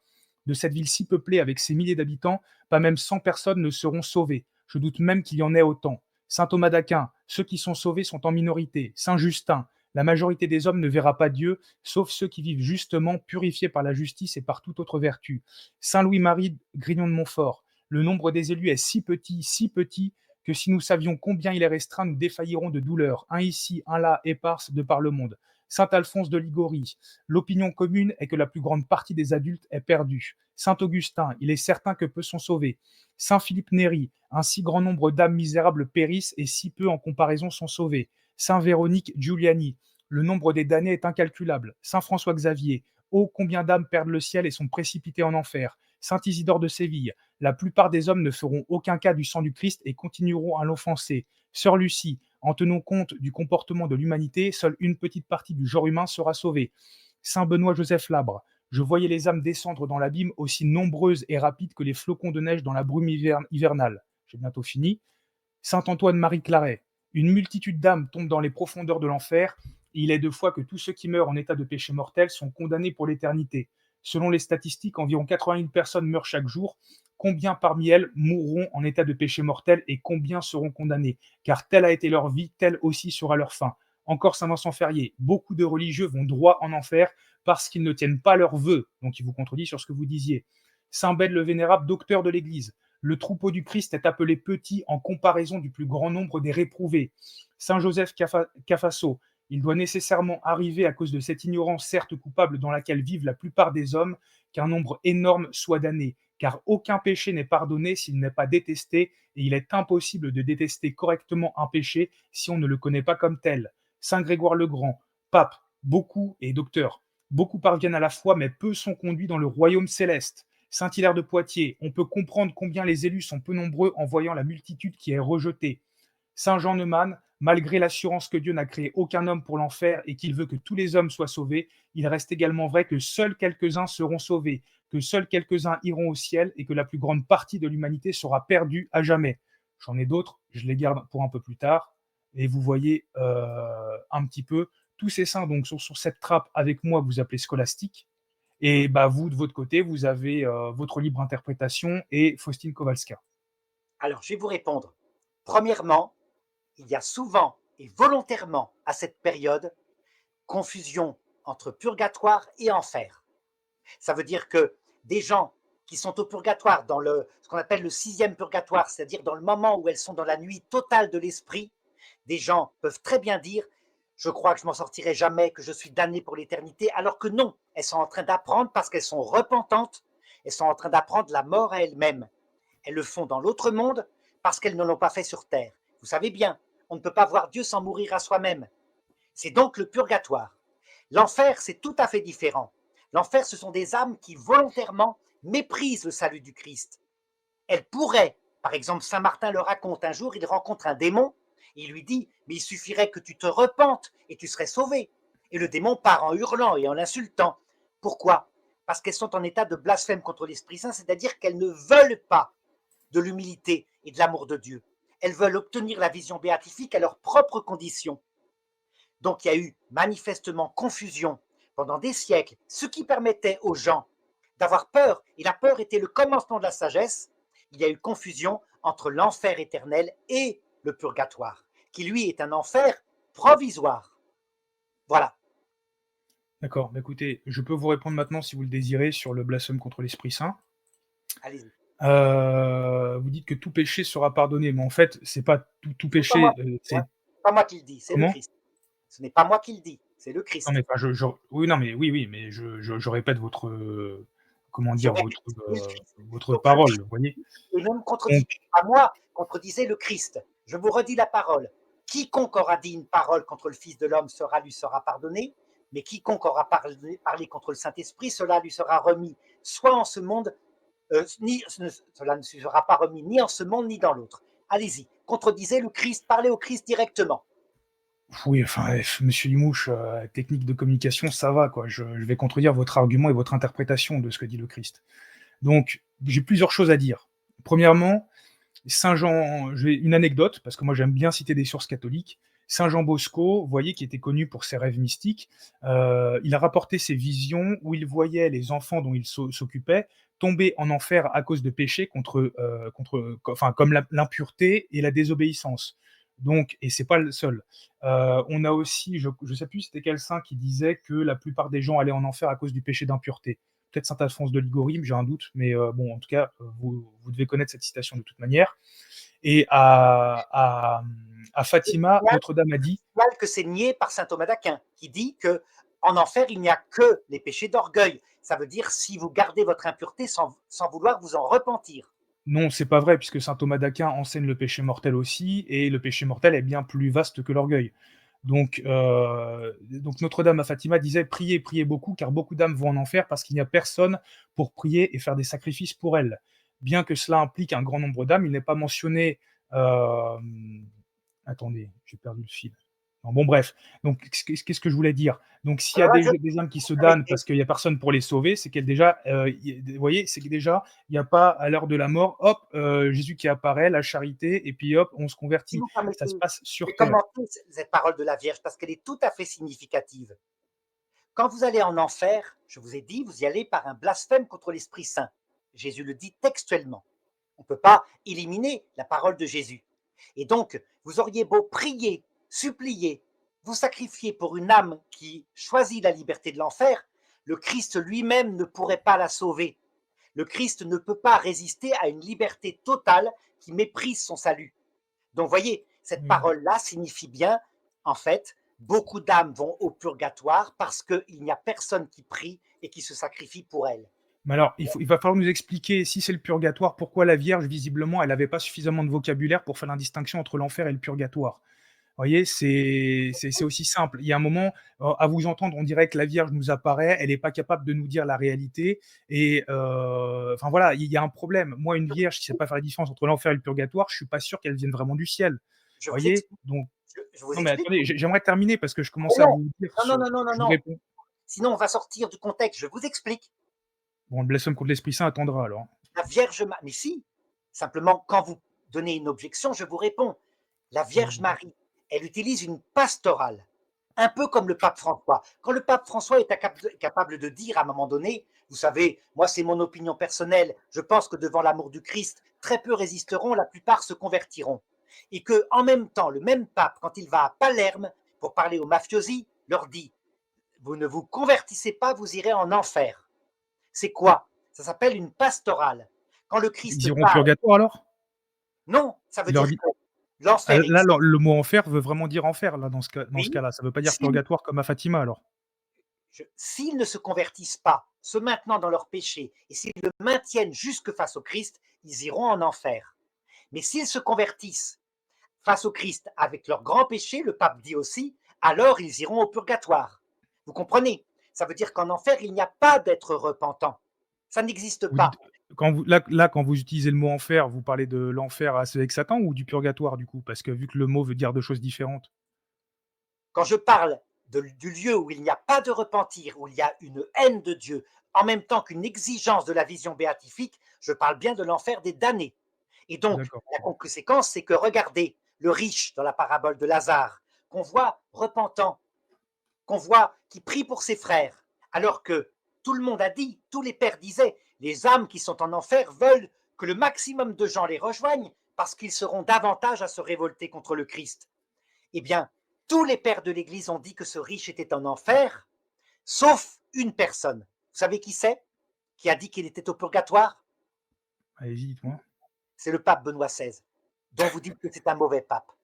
Non, mais si vous voyez, c'est ça, si vous me dites qu'en fait, avant Vatican II, tous ont dit qu'il était bien en enfer, Oui. et vous êtes en train de me dire que, en fait, vous me citez encore une source conciliaire. Donc, encore une fois, on voit la rupture entre le catholicisme et Vatican II. Et puis, j'ai envie de vous dire, Benoît XVI, il a dit ça comme ça. Vous le dites Non, vous-même, non, c'est il pas dit parce que dans infaillible. son Donc, qu'est-ce que ça vaut? Qu'est-ce Salvi, que ça vaut? Salvi numéro 44-45, dans un texte magistériel, magistère ordinaire. Oui, mais bon, pour un CD vacantistes, ça vaut rien de toute manière. Il faut montrer avant Vatican II, et là, vous venez de le confirmer vous-même. Ah, tout le monde l'a mis en enfer avant, enfin, tout le monde l'a mis, tout le monde le décrivait en enfer avant Vatican II. Et Les bizarrement, 2000 théologiens, ans plus tard, on change toute l'exégèse qui a été faite par les unanimement. pères. Sauf maintenant, je vais vous parler d'autre chose, un petit cas qui Attends, va attends, nous est-ce que je vous réponds ou pas sur le blasphème contre l'Esprit Saint? Parce que du coup, j'ai après, pas pu. vous allez y arriver. Il y a un petit cas. Sainte Félicité, elle, c'est pas une théologienne, c'est une petite jeune fille de 20 ans qui accouche en prison en 203 après Jésus-Christ et qui va être jetée au cirque parce qu'elle est chrétienne, pour être mangée par des lions. Il est raconté dans ses actes qu'elle a eu un rêve, elle a vu son petit frère qui était dans un lieu terrible, il était mort d'un cancer à l'âge de 8 ans, il avait une souffrance sur son visage et il essayait d'atteindre une vasque exactement comme le riche de la parabole, il ne pouvait pas boire, il mourait de soif. Alors, elle se réveille, elle dit, je comprends, ça veut dire qu'il n'a pas accédé au salut. Et elle a dit, Jésus, c'est pas possible, je vais donner ma vie pour toi, tu ne peux pas faire ça à mon petit frère. Je te demande maintenant de le sauver. Elle se réendort et elle raconte, elle voit son petit frère, la vasque s'était abaissée, il pouvait boire de l'eau vive qui était dans la vasque et il était dans le bonheur. Il jouait comme quand il était dans la maison étant petit. Ça veut dire quoi? Elle n'était pas théologienne, elle était une petite femme de 20 ans et elle a vu qu'il était au purgatoire puisque en enfer il n'y a pas de salut. Et donc Oui, s'il bah, est il était au sauvé, purgatoire. Mais il est, ça change rien au fait que beaucoup d'appelés, peu d'élus. ça veut Vous dire voyez, donc c'est ça, théologien. en fait. Elle a prié, son frère avait besoin d'intercession pour être libéré de ses souffrances au purgatoire. Elle a intercédé pour lui avec des prières et des sacrifices, et il est allé au ciel. En fait, il y a rien de plus Le conventionnel, lieu en où fait. il Je veux dire, était le même que celui du riche. mais Le parce même. qu'elle s'est trompée peut-être, et en fait, Ah, et je vous dis ça, mais je ne ah, connais pas l'histoire. Mais vous l'avez dit vous-même, elle était pas oui, c'est théologienne, compris. donc peut-être Et qu'elle a cru que son frère était damné. Vous oui, voyez? Et et alors? voilà, exactement comme vous, exactement comme les grands théologiens. Ils ont confondu parfois parce que le ciel Voilà, était exactement comme volontairement les grands théologiens. parce Merci que le d'avoir dit ciel ça. était volontairement ambigu, enfer, et enfer avec un S. Et c'est comme ça permet aux gens qui ont besoin d'avoir peur, ah, manifestement c'est votre cas, et Sainte Faustine qui parle à des petits cœurs fragiles occidentaux qui maintenant vivent avec une cuillère d'argent dans la bouche, elle raconte, elle dit, le Christ, à l'heure de la mort, donne une grande lumière aux gens. Et là, la plupart, quand ils voient sa lumière, se convertissent et vont vers lui. Mais horreur, Mmh. dit-elle, certains, volontairement, lucidement, refusent cette grâce et se mettent en enfer. Ça devient la théologie cohérente. Oui, mais c'est la théologie cohérente, enfin, entre guillemets, de Vatican II. Et Faustine Kowalska a été mise, encore une fois, à l'index par l'Église catholique. Elle a été, entre guillemets, canonisée par Jean-Paul II. Le baiser de Coran qui invoquait Saint Jean-Baptiste pour protéger l'islam, pour nous, ça ne vaut rien. Voilà. Donc, vous dites que ça devient cohérent, mais ça devient cohérent 19 siècles plus tard. Vous voyez, comme avec Vatican II, vous prenez un texte, ah, ben, ça devient cohérent. Bah, c'est pas compliqué. Moi aussi, j'écris un Vatican III et puis je rends tout cohérent. Vous Non, voyez? c'est pas Donc ça. maintenant, j'aimerais Un, non, mais c'est bon, comme ça dit, ça vaut rien, Faustine Kowalska pour nous. Vous voyez, les comprenez? conduits de Faustine l'Église. Kowalska, elle a fait des prophéties, Jésus lui a donné des prophéties, précises, elles se sont pas réalisées. Vous voyez? Ah bon, Elle en a dit des foutaises. Elle en a dit des foutaises, Kowalska. trouvez-moi une seule. Trouvez-moi une Elle avait seule. pré Elle avait prédit que la guerre devait s'arrêter, dans son pays ou je sais pas, un truc comme ça. Oui. Et en fait, le truc, Elle est morte en quelle année, Faustine? ça s'est très mal passé, en fait. Elle Elle est avait morte en quelle prédit, année? que c Elle est de morte en quoi? quelle année, Faustine? Elle est Moi, morte en je quelle sais année? pas, moi, je connais pas la date de mort C'est de quelle guerre qu'elle tous avait les dit qu'elle imposteurs arrêterait conciliaires. bientôt? Vous De dites, quoi? elle est morte en 1933, donc elle peut pas avoir dit que la guerre allait s'arrêter bientôt. Non, C'est non, provoqué elle parlait dans son pays, parce qu'il y avait aussi des problèmes non, problèmes dans politiques son dans pays, son la pays. guerre s'est arrêtée en 1921 et la Pologne est devenue indépendante. Donc vous voyez, ça ne colle Mais on pas. Les apparitions de Sainte je Faustine, vous parle pas de ça, je vous parle pas de ça, mais après si vous voulez, j'ai plus la prophétie spécialement en tête, mais je de vais toute vous dire manière, il y a des problèmes aussi avec énormément de elle et elle a choses. été mise à l'index. C'est qu'il y avait des problèmes avec ses écrits. C'est que justement, elle a pourquoi elle a été condamnée? Parce que ses écrits mettaient trop l'emphase sur la soi-disant, miséricorde du Christ, enfin la soi-disant, enfin du Christ conciliaire quoi, mais qu'elle ne comment dire? Qu'elle ne pas assez sur la justice et que c'était dangereux. Et c'est exactement ce que monsieur Pagès vous reprochait aussi. Vous Oui, voyez? C'est que absolument. bizarrement, voilà, vous avez Faustine Kowalska, moi je vous ai cité je ne sais pas combien de saints, parce qu'on en Il est revient le problème, dangereux de parler de l'amour de Dieu dans le jansénisme.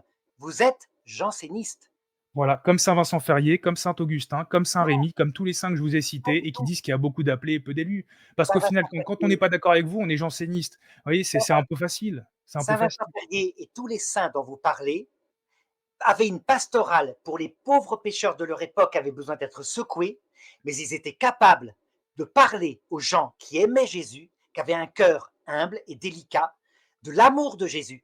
Ils n'étaient pas jansénistes, ils utilisaient une pastorale, alors que la théologie janséniste consiste à dogmatiser que Dieu, en fait, n'est pas miséricorde, qu'il est mort sur la croix, il n'était pas normal, c'est une phase qui a duré 3 heures, mais qui redevient lui-même avec un juge terrible à l'heure de notre jugement. Qu'il ne vient pas de, il n'y a pas de miséricorde. Un juge juste qui donne à chacun ce qu'il mérite. Maintenant, je vais peut-être pouvoir vous Donc, il répondre damne sur des le petits péché. bébés, mort sans baptême, c'est un juge juste. Ce sont les limbes des enfants. Les enfants, mais bon, écoutez, je vous réponds ou pas sur comment dire, le péché contre l'Esprit Saint? Parce que, Allez-y. je vous réponds. Donc, saint Jérôme disait: «Ou bien ce passage doit être entendu en ce sens: celui qui aura dit une parole contre le Fils de l'homme trompé par mes dehors humains et me considérant seulement comme un homme, son erreur, quoique blasphème et quoique erreur coupable, sera néanmoins pardonnable, à cause de ce que mon humanité présente d'infirme à l'œil, tandis que celui qui, en présence de mes œuvres divines, dont il ne peut pas nier la puissance, me calomniera, poussé par sa jalousie, en disant que le Christ, Verbe de Dieu, et que ses œuvres de l'Esprit Saint ne sont attribuables qu'à Belzébub, celui-là, il ne lui sera pardonné ni dans ce monde, ni dans l'autre. Donc vous voyez, saint Jérôme parle d'un blasphème pardonnable. Pardonnable et pardonné, voilà, c'est ça en fait le sens de la parole du Christ. C'est que tous les péchés peuvent être pardonnés, mais il y en a un qui ne peut pas être pardonné. Mais ça ne veut pas dire qu'il le sera forcément pardonné. Parce que, et là, on en vient justement à la conception du péché mortel, parce que le péché mortel, attendez, laissez-moi retrouver ça dans mon fichier. Voilà. Donc, j'ai le catéchisme de Saint-Pédis, mais je me dis, bon, Saint-Pédis, c'est peut-être un peu trop catholique, c'est peut-être un peu has-been pour les conciliaires. Donc, je me suis dit, je vais aller voir dans le catéchisme de Jean-Paul II. Et pour le coup, l'enseignement théorique là-dessus n'a pas changé. Donc, que dit le catéchisme conciliaire de Jean-Paul II? Le péché mortel est une possibilité radicale de la liberté humaine contre l'amour lui-même. Il entraîne la perte de la charité et la privation de la grâce sanctifiante, c'est-à-dire de l'état de grâce. S'il n'est pas racheté par le repentir et le pardon de Dieu, il cause l'exclusion du royaume du Christ et la mort éternelle de l'enfer. Notre liberté ayant le pouvoir de faire des choix pour toujours, sans retour. Cependant, si nous pouvons juger qu'un acte est en soi une faute grave, nous devons confier le jugement sur les personnes à la justice, à la miséricorde de Dieu. Bon, ça, c'est pas grave. Et justement, donc, un péché mortel, il nous dit que ça exclut du royaume du ciel s'il n'est pas à racheter. Et au numéro 1857, il est écrit: pour qu'un péché soit mortel, 3 conditions sont ensemble requises. Un péché mortel, tout péché qui a pour objet une matière grave et qui est commis en pleine conscience et de propos délibérés. Et donc, on va aller voir ce qu'il dit sur la matière grave.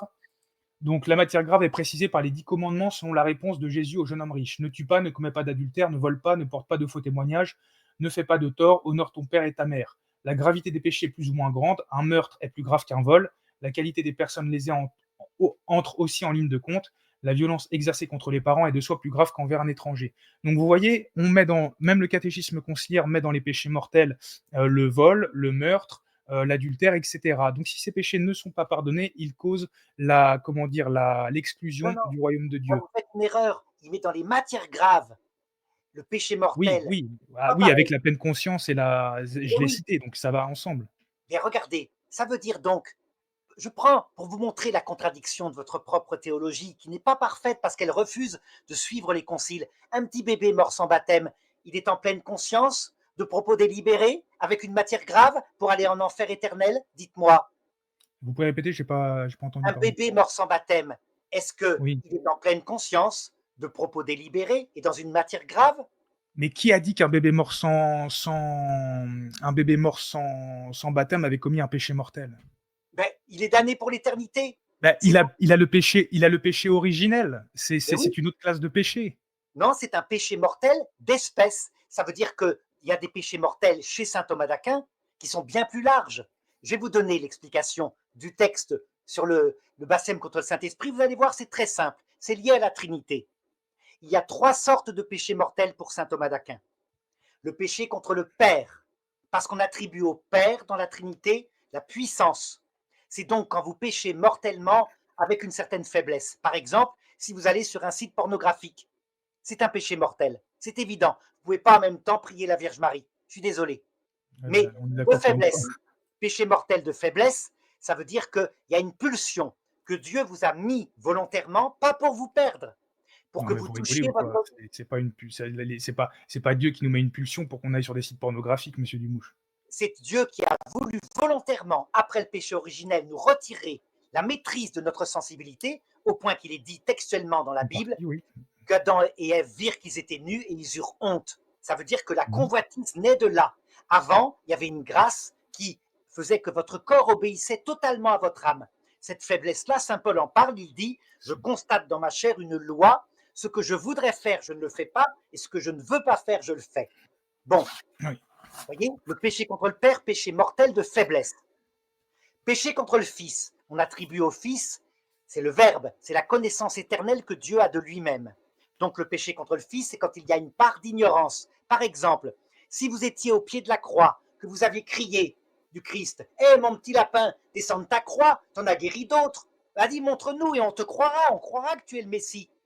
Vous auriez commis un péché contre le Fils, parce que vous ne saviez pas ce que vous faites. De même que quand vous dites l'Église, il n'y a plus d'infaillibilité, bien sûr que le Christ dit c'est un péché contre le Fils, il ne sait pas ce qu'il dit. Je lui ai pourtant donné le dogme de l'infaillibilité au XIXe siècle, et pourtant, à un moment donné, dès que ça sort de sa théologie, il n'y croit plus. Enfin, De qui vous il y a le parlez, là? péché. Je parle de vous. Ça veut dire que c'est un péché contre. Ça va pas ou quoi? Je crois en l'infaillibilité, c'est pour ça que je suis sédévacantiste. Mais non, justement, vous Enfin, inventez, non, mais arrêtez de me faire dire des choses que je ne dis pas, s'il vous plaît. vous inventez une étrange circonstance qui fait que tout d'un coup, voilà que le pape Jean XXIII, l'élection aurait raté. alors que c'était des cardinaux élus par un pape précédent selon les normes canoniques. Il y a quelque chose qui ne Bon, va pas. on va pas passer sur le débat sur ces débats vacantistes parce Regardez, qu'on est le déjà péché sur votre contre débat, mais ce l'Esprit que vous Saint dites est faux maintenant. parce qu'il y a des explications très Le simples. péché contre Hein, l'Esprit Saint maintenant. Jean 23 était de toute évidence franc-maçon, vous voyez, donc Mais il y a eu des tas de papes qui ont été hérétiques. Regardez les papes du Xe siècle. Il y avait des papes pédophiles, un pape de 17 ans. Il s'appelait Benoît, je crois qu'il s'appelait Jean XII, un truc comme ça. C'est la famille. elle est belle votre théologie, monsieur Dumouche, hein. Comme ça. Aller Ça dire veut des dire choses comme ça, c'est quand même si je rigole, jamais, mais c'est scandaleux quand même, hein. jamais l'infaillibilité était due à la qualité d'un homme, alors le premier pape serait pas pape, puisque Jésus l'a traité de Satan. Donc, vous voyez, il y a un problème. Non, mais arrêtez, quand il dit ça, c'est parce que ce qu'il dit, en fait, est une parole. Il dit ça alors qu'il est animé de, on va dire, c'est une pensée de l'esprit du monde. Donc c'est ça qu'en fait le Christ est en train de dire. Arrière de moi, Satan. L'infaillibilité, elle vient du Christ qui donne à un homme pécheur. Oui, mais ça n'a rien à voir, l'infaillibilité. On parlait du péché mortel. Eh bien, je Vous continue. Le voyez? péché contre l'Esprit Saint, Allez-y. regardez, c'est assez simple à comprendre. Le Saint-Esprit procède du Père et du Fils. C'est l'amour entre le Père et le Fils. Et donc, le Père, on lui attribue la puissance, donc un péché où il n'y aurait pas de faiblesse en vous. Ce que dit le catéchisme de l'Église catholique, une parfaite maîtrise de soi. Et deuxièmement, comme il procède du Fils, ça veut dire pas d'ignorance en vous. Vous savez tout ce que vous faites. Vous savez parfaitement et clairement ce que c'est que l'Évangile. Vous êtes face au Christ et vous maintenez votre péché. Celui-là ne sera jamais pardonné parce qu'il n'y a pas d'excuse. Vous n'avez pas d'ignorance, vous n'avez pas de faiblesse. C'est logique.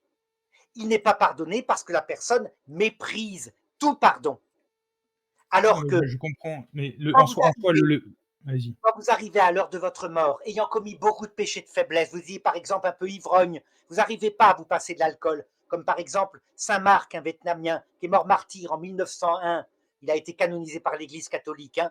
Eh bien, celui-là, il n'arrivait pas à se sortir de l'opium. Il a été pardonné. Pourquoi? Péché contre le Père, péché de faiblesse. Évidemment, c'était un drogué, mais il n'arrivait pas à s'en sortir. Jamais le Christ va le damner. Il est même canonisé par l'Église que vous appréciez. Donc par un pape, je crois que c'est Pie XI qui l'a canonisé. Oui, bah écoutez, s'il a été canonisé, c'est qu'il s'est repenti et que par Non, son le pauvre, repentir, il il a s'est pas été un modèle. repenti. Il s'est pas Vous êtes en repenti. train de me dire, qu'il y a un pape qui a canonisé un drogué qui s'est drogué jusqu'à sa mort? Mais oui, il n'a jamais pu s'en sortir. Il était addict. Quel est son nom? Quel est son nom? Je vais vous donner son nom. Attendez, je vais le Ouais, chercher parce que vas-y, c'est un parce nom que compliqué. votre Il histoire s'appelle m'intéresse. Saint Marc. Vous allez trouver, je vais vous donner sa date de naissance et sa date de mort. Voilà. Attendez, j'en ai pour quelques secondes. Mince, je vais mal taper. Voilà.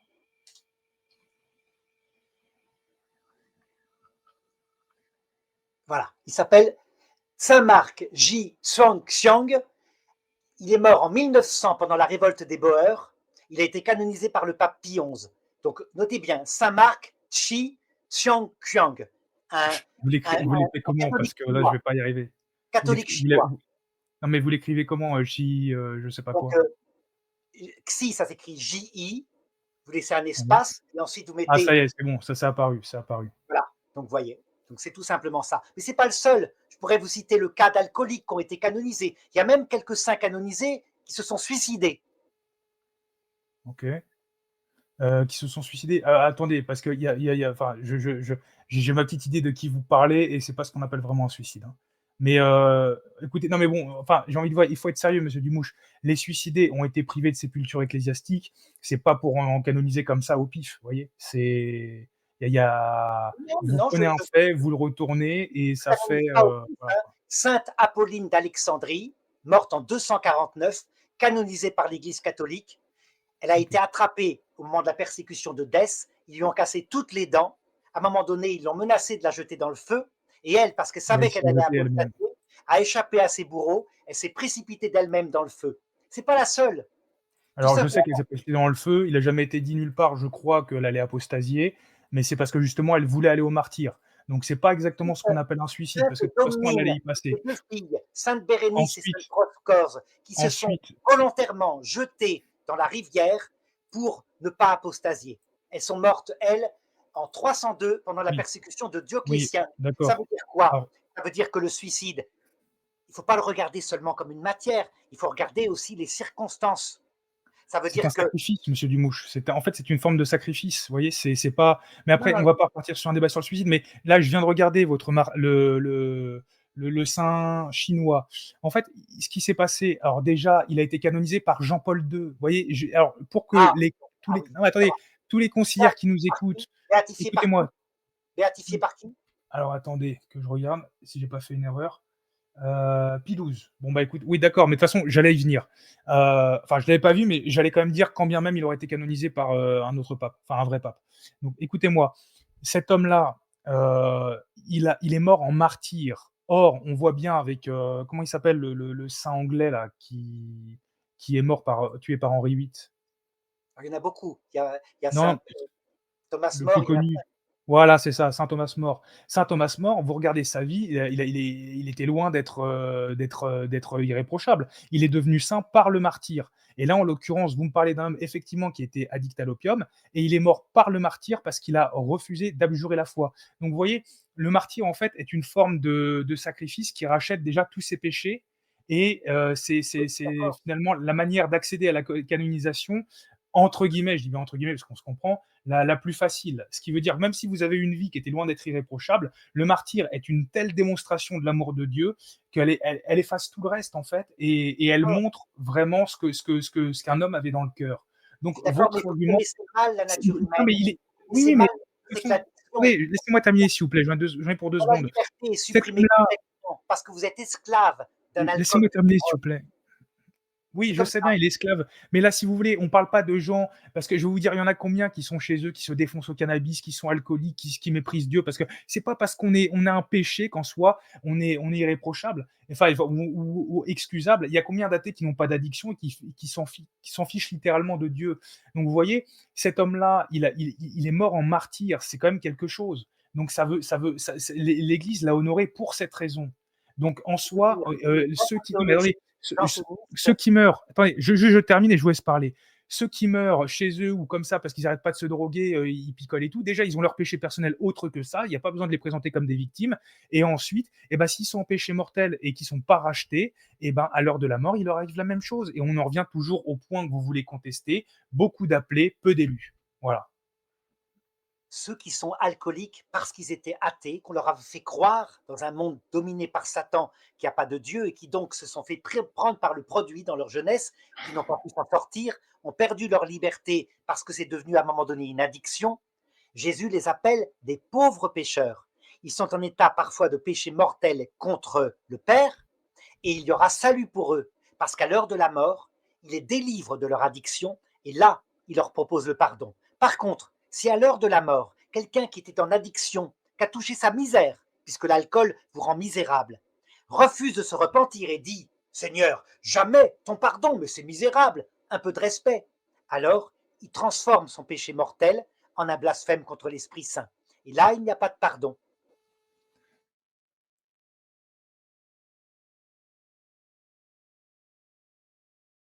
Eh bien, on va conclure. Je suppose qu'on a fait le tour à peu près, et il ne reste plus qu'à conclure. Donc, d'abord vous, puis moi, et puis voilà. Écoutez, très bien, je vous remercie. Pour conclure, bah, je vais en profiter parce qu'on a été interrompu pour terminer là où j'en étais, puis ça fera partie de ma conclusion sur le péché mortel. Je veux tout d'abord dire à ceux qui nous écoutent que mon souhait, c'est évidemment que le plus de personnes possible soient sauvées, parce qu'il y en a certains qui, je ne sais pas s'ils le font exprès ou si vraiment ils captent pas grand-chose, mais le fait que je défende qu'il y ait beaucoup d'appelés et peu d'élus, c'est pas parce que je veux qu'il y ait peu d'élus, c'est parce que je veux être fidèle à l'enseignement de l'Église et que je ne peux pas moi-même changer son enseignement. C'est ça la chose la plus importante. Donc, pour terminer, je vais commencer par citer le Concile de Trente qui nous parlait du péché mortel.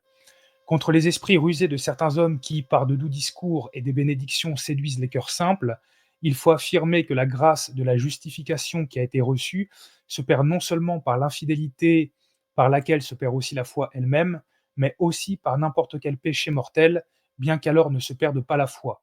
On défend ainsi la doctrine de la loi divine qui exclut du royaume de Dieu non seulement les infidèles, mais aussi les fidèles fornicateurs, adultères, efféminés, sodomites, voleurs, avares, ivrognes, médisants, rapaces et tous les autres qui commettent des péchés mortels, dont, avec l'aide de la grâce divine, ils peuvent s'abstenir et à cause desquels ils sont séparés de la grâce du Christ. Donc voilà, tous ceux qui commettent ces péchés mortels sont exclus du royaume du ciel s'ils ne se repentent pas. Et concernant le jugement, le catéchisme du Concile de Trente ajoute donc le premier jugement, arrive au moment où nous venons de quitter la vie. À cet instant-là même, chacun paraît devant le tribunal de Dieu, et là, il subit un examen rigoureux sur tout ce qu'il a fait, tout ce qu'il a dit, tout ce qu'il a pensé pendant sa vie. C'est ce qu'on appelle le jugement particulier. Donc voilà, on nous parle d'un jugement, on ne nous parle pas d'un passage ou quoi que ce soit. Concernant le nombre des élus, j'aimerais terminer avec quelques citations pour bien montrer qu'il y a encore plus de saints qui étaient de cet avis. Origène disait, mais comment, alors il n'a pas été canonisé, mais ça reste quand même une autorité étudiée avec les pères de l'Église. Mais comment est-il dit ailleurs que peu sont élus? C'est que dans chaque génération, il y a peu d'élus, mais au jour où Dieu visitera le monde réunis tous ensemble, ils seront fort nombreux. Et ils se coucheront non pas en étendant leurs membres, mais en entrant dans le repos de l'âme, non pas à des tables servies dans le temps, mais aux festins éternels. Ils se coucheront avec Abraham, Isaac et Jacob dans le royaume des cieux, où seront la lumière, le tressaillement, la gloire et la longévité de la vie éternelle. Voilà, donc lui aussi disait qu'il y avait peu d'élus. Saint Jean Oui, tout à Chrysostome, fait. Parce que c'était hérétique à ce niveau-là, parce qu'ils pensaient que les âmes, pour le moment, n'allaient pas au paradis, sauf quelques-uns. Donc elles étaient dans le sommeil avant la résurrection. Mais ça, c'est autre chose. Oui, continuez. écoutez, je vous fais confiance dans l'absolu. Si en lisant, j'ai pas l'impression qu'il y a quoi que ce soit d'hérétique. Bah, il n'y a rien d'hérétique dans ce passage en fait. Hein. Mais C'est pour ça qu'il oui, n'a pas été Origène a soutenu canonifié, hein. des, Il dit bien ça, qu'à la Origène fin, a soutenu visiblement des hérésies. il dit Et bien encore, qu'à il y a la, des doutes, ou pas. Mais bon, à la bref, je vais résurrection, quand ils même. seront au paradis. Donc là, il va plutôt dans mon sens. Mais peu importe. De toute façon, Bon, c'est pas. écoutez, je vais continuer. Je vais On va continuer être sur le même lien. dans le salut des démons à la fin du monde. Ce qu'on appelle la, Oui, la- oui, c'est pas très important, monsieur Houche, on n'est pas obligé de. Mais bon, bref, voilà. En tout cas, Origène, il est étudié, donc on peut quand même citer, comme Tertullien, on peut citer certains de ses passages. Donc, Saint Jean Chrysostome, quant aux paroles suivantes, beaucoup sont appelés et peu sont élus. Il ne faut pas les rapporter aux saints dont il vient d'être question plus haut, mais aux nations parmi lesquelles il y aura beaucoup d'appelés mais peu d'élus. Saint Grégoire le Grand, pape et docteur, il en vient un grand nombre à l'évangile, mais un petit nombre parvient jusqu'au royaume des cieux, car un grand nombre professe Dieu des lèvres et s'en éloigne par ses mœurs. Ce qui doit nous faire deux réflexions. La première, c'est que personne ne présume de lui-même, car quoique appelé à faire profession de la foi, il ne sait pas s'il sera élu pour le royaume. La seconde, c'est que l'on ne doit jamais désespérer de son prochain et que l'on voit gisant dans le mal, car l'on ignore les trésors de la miséricorde divine. Donc, cette parole doit quand même nous donner de l'espoir, mais ça change rien en fait qu'il y a beaucoup d'appelés et peu d'élus. Donc, j'aimerais aussi citer, pour terminer, Saint Padre Pio, enfin Padre Pio, parce que c'est des vacantistes l'aiment beaucoup, mais il n'est pas canonisé validement, donc voilà, mais on l'aime beaucoup et il n'y a pas de doute qu'il soit un saint, qui disait: les gens du monde qui ne sont plongés que dans leurs problèmes matériels vivent dans l'obscurité et dans l'erreur. Ils ne se soucient pas des réalités spirituelles, ne pensent guère à leur salut éternel et n'ont aucune hâte de connaître ce Messie dont la venue est attendue par toutes les nations. Quand notre dernière heure aura sonné, quand les battements de notre cœur se seront tus, tout sera fini pour nous. Le temps de mériter et le temps de démériter, nous présenterons au Christ juge tel que la mort nous trouvera.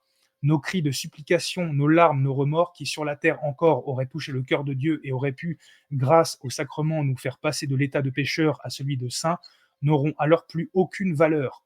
Le temps de la miséricorde sera terminé, celui de la justice commencera. Le Seigneur révèle et appelle, mais bien souvent nous ne voulons ni voir ni répondre, car nous préférons nos vies personnelles. Ne te décourage pas s'il t'arrive de beaucoup travailler et de récolter si peu. Si tu savais combien une seule âme coûte à Jésus, alors tu ne te plaindrais jamais. Donc voilà, ça c'est aussi pour les conciliaires qui m'accusent d'être trop dur, etc. Parce que les arguments, il n'y en a pas beaucoup, mais on m'attaque sur ma personne. Donc si je suis trop dur de dire qu'il y a beaucoup d'appelés et peu d'élus, ben écoutez, Padre Pio devait l'être aussi, le Christ et tous les saints que j'ai cités. Donc, écoutez, je pense que je vais m'arrêter là. J'aurai encore des trucs à citer, mais bon, je vais quand même pas faire trop long. Je vais vous laisser terminer. Le péché mortel a été défini par l'Église aux conditions. S'il n'est pas racheté, c'est la damnation, malheureusement. Et ça a été l'enseignement constant pendant 2000 ans. Le péché mortel, au Moyen-Âge, on appelait ça le péché criminel. Et de toute façon, j'ai envie de dire, tout est dans le titre. Donc déjà pour dire que ça existait au Moyen-Âge, que ça n'a pas été inventé. Et le tout est dans le titre, péché mortel, mortel, donc c'est qui conduit à la mort. Donc voilà, c'était pas ce que Monsieur Dumouche nous disait. Allez-y, vous pouvez terminer, si vous le voulez bien. Il est sorti de cela, de saint Augustin, répété ensuite, mais pour le bien de l'Église, parce qu'il fallait que certains aient peur à certains moments, il est sorti de cela le jansénisme. Le jansénisme, ça veut dire une mauvaise nouvelle, de l'absence du salut. La bonne nouvelle, elle est donnée par saint Paul, et c'est pour ça qu'il faut véritablement continuer de suivre l'Église, d'être fidèle au magistère. Romains 11, 32. Car Dieu a effectivement enfermé tous les hommes dans la désobéissance, mais pour leur faire miséricorde à tous. Voilà. Et donc, je vais vous lire le texte qui explique très simplement, en se servant du credo. Et donc, sainte Faustine n'a rien ajouté.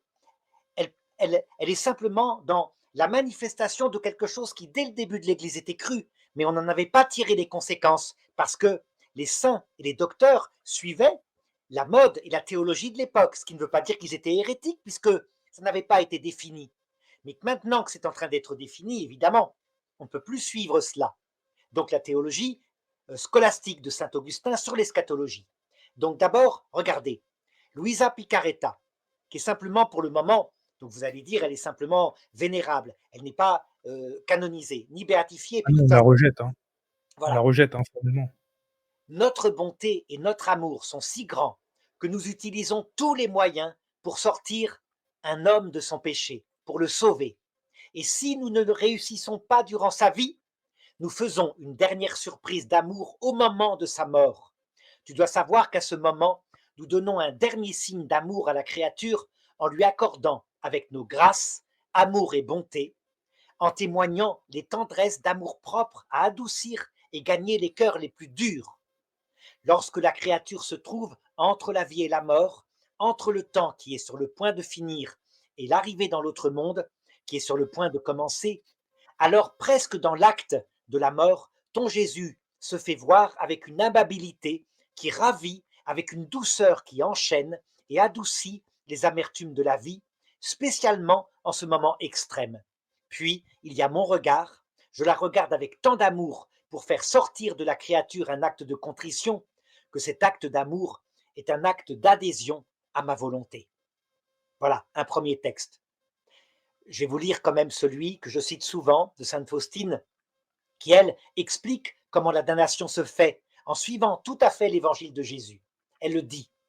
J'accompagne souvent des âmes au moment de leur agonie. À l'extérieur, tout semble fini, mais il n'en est pas du tout ainsi. L'âme, à ce moment, est éclairée par un puissant rayon de la grâce suprême et elle peut se tourner vers Dieu avec une telle puissance d'amour qu'en un instant, elle reçoit de Dieu non seulement le pardon de ses fautes, mais même parfois leur punition, le pardon de leur punition. Elle ne nous donne aucun signe à l'extérieur de repentir ni de contrition, car elle ne réagit plus aux choses extérieures. Oh, que la miséricorde de Dieu est grande. Mais horreur, il y a aussi des âmes qui volontairement et consciemment, voyez, ce que vous aviez dit sur le texte du catéchisme, le blasphème contre l'Esprit Saint, ces âmes rejettent cette grâce et la méprisent. C'est déjà le moment de la mort, mais Dieu, dans sa miséricorde, donne à l'âme, dans son fort intérieur, ce moment de clarté, et si l'âme le veut, elle a la possibilité de revenir à Dieu. Mais parfois, il y a des âmes d'une telle dureté de cœur qu'elles choisissent consciemment l'enfer. Elles font échouer non seulement toutes les prières que d'autres âmes dirigent vers elles, à leur intention, mais même les efforts de Jésus-Christ. Vous voyez, avec la théologie de sainte Faustine, tous les dogmes prennent leur place et les paroles de Jésus. Par exemple, la Constitution Benedictus Deus, qui est le dogme qui dit qu'après la mort, il n'y a pas de salut. Après la mort, pour vous, c'est l'arrêt du cœur, c'est un moment instantané. Pour sainte Faustine, pour le pape Benoît XVI, c'est l'hadès, le passage de la mort entre ce monde et l'autre. Alors, dans ce cas-là, on comprend, il n'arrive en enfer que des âmes en état de blasphème contre l'Esprit Saint. Toutes les autres ont été pardonnées puisque, délivrées de leur faiblesse, elles n'ont plus de péché contre le Père puisqu'elles peuvent s'en repentir, elles n'ont plus d'addiction. Délivrées de leur ignorance, elles n'ont plus de péché contre le Fils puisqu'elles savent qu'il est le Messie. Il ne reste donc plus que le péché contre l'Esprit Saint, tel que le définit saint Thomas. Il y a 6 péchés contre l'Esprit Saint. Je ne vais pas vous les donner ici. Voilà. J'aimerais, très bien, monsieur Dumouche, juste, vous avez cité Louisa Picaretta, donc je corrige, on la reconnaît pas comme bienheureuse, hein, Non, c'est une elle est simplement vénérable. oui, oui, mais pas chez nous, hein. Oui, bien sûr. Heu, Aucun, ça, c'est ni même elle est Marthe Robin est aussi coutumière. vénérable. J'aurais pu vous Oui, la non, citer. Marc Robin, non, non, mais oui, oui, mais justement, c'est toujours la même clique qui a été condamnée par le Saint-Office, parce que toutes les 3, elles ont été condamnées par le Saint-Office, donc Non, non, on les non, reconnaît non, non, absolument non. pas. Marthe Robin n'a jamais été condamné par Saint-Office. Non, pardon, Uniquement, parce que c'était plus tardif, mais uniquement Sainte en tout Faustine cas, a été mise à l'index par le cardinal j'ai Ottaviani lu au nom de la même théologie que vous défendez.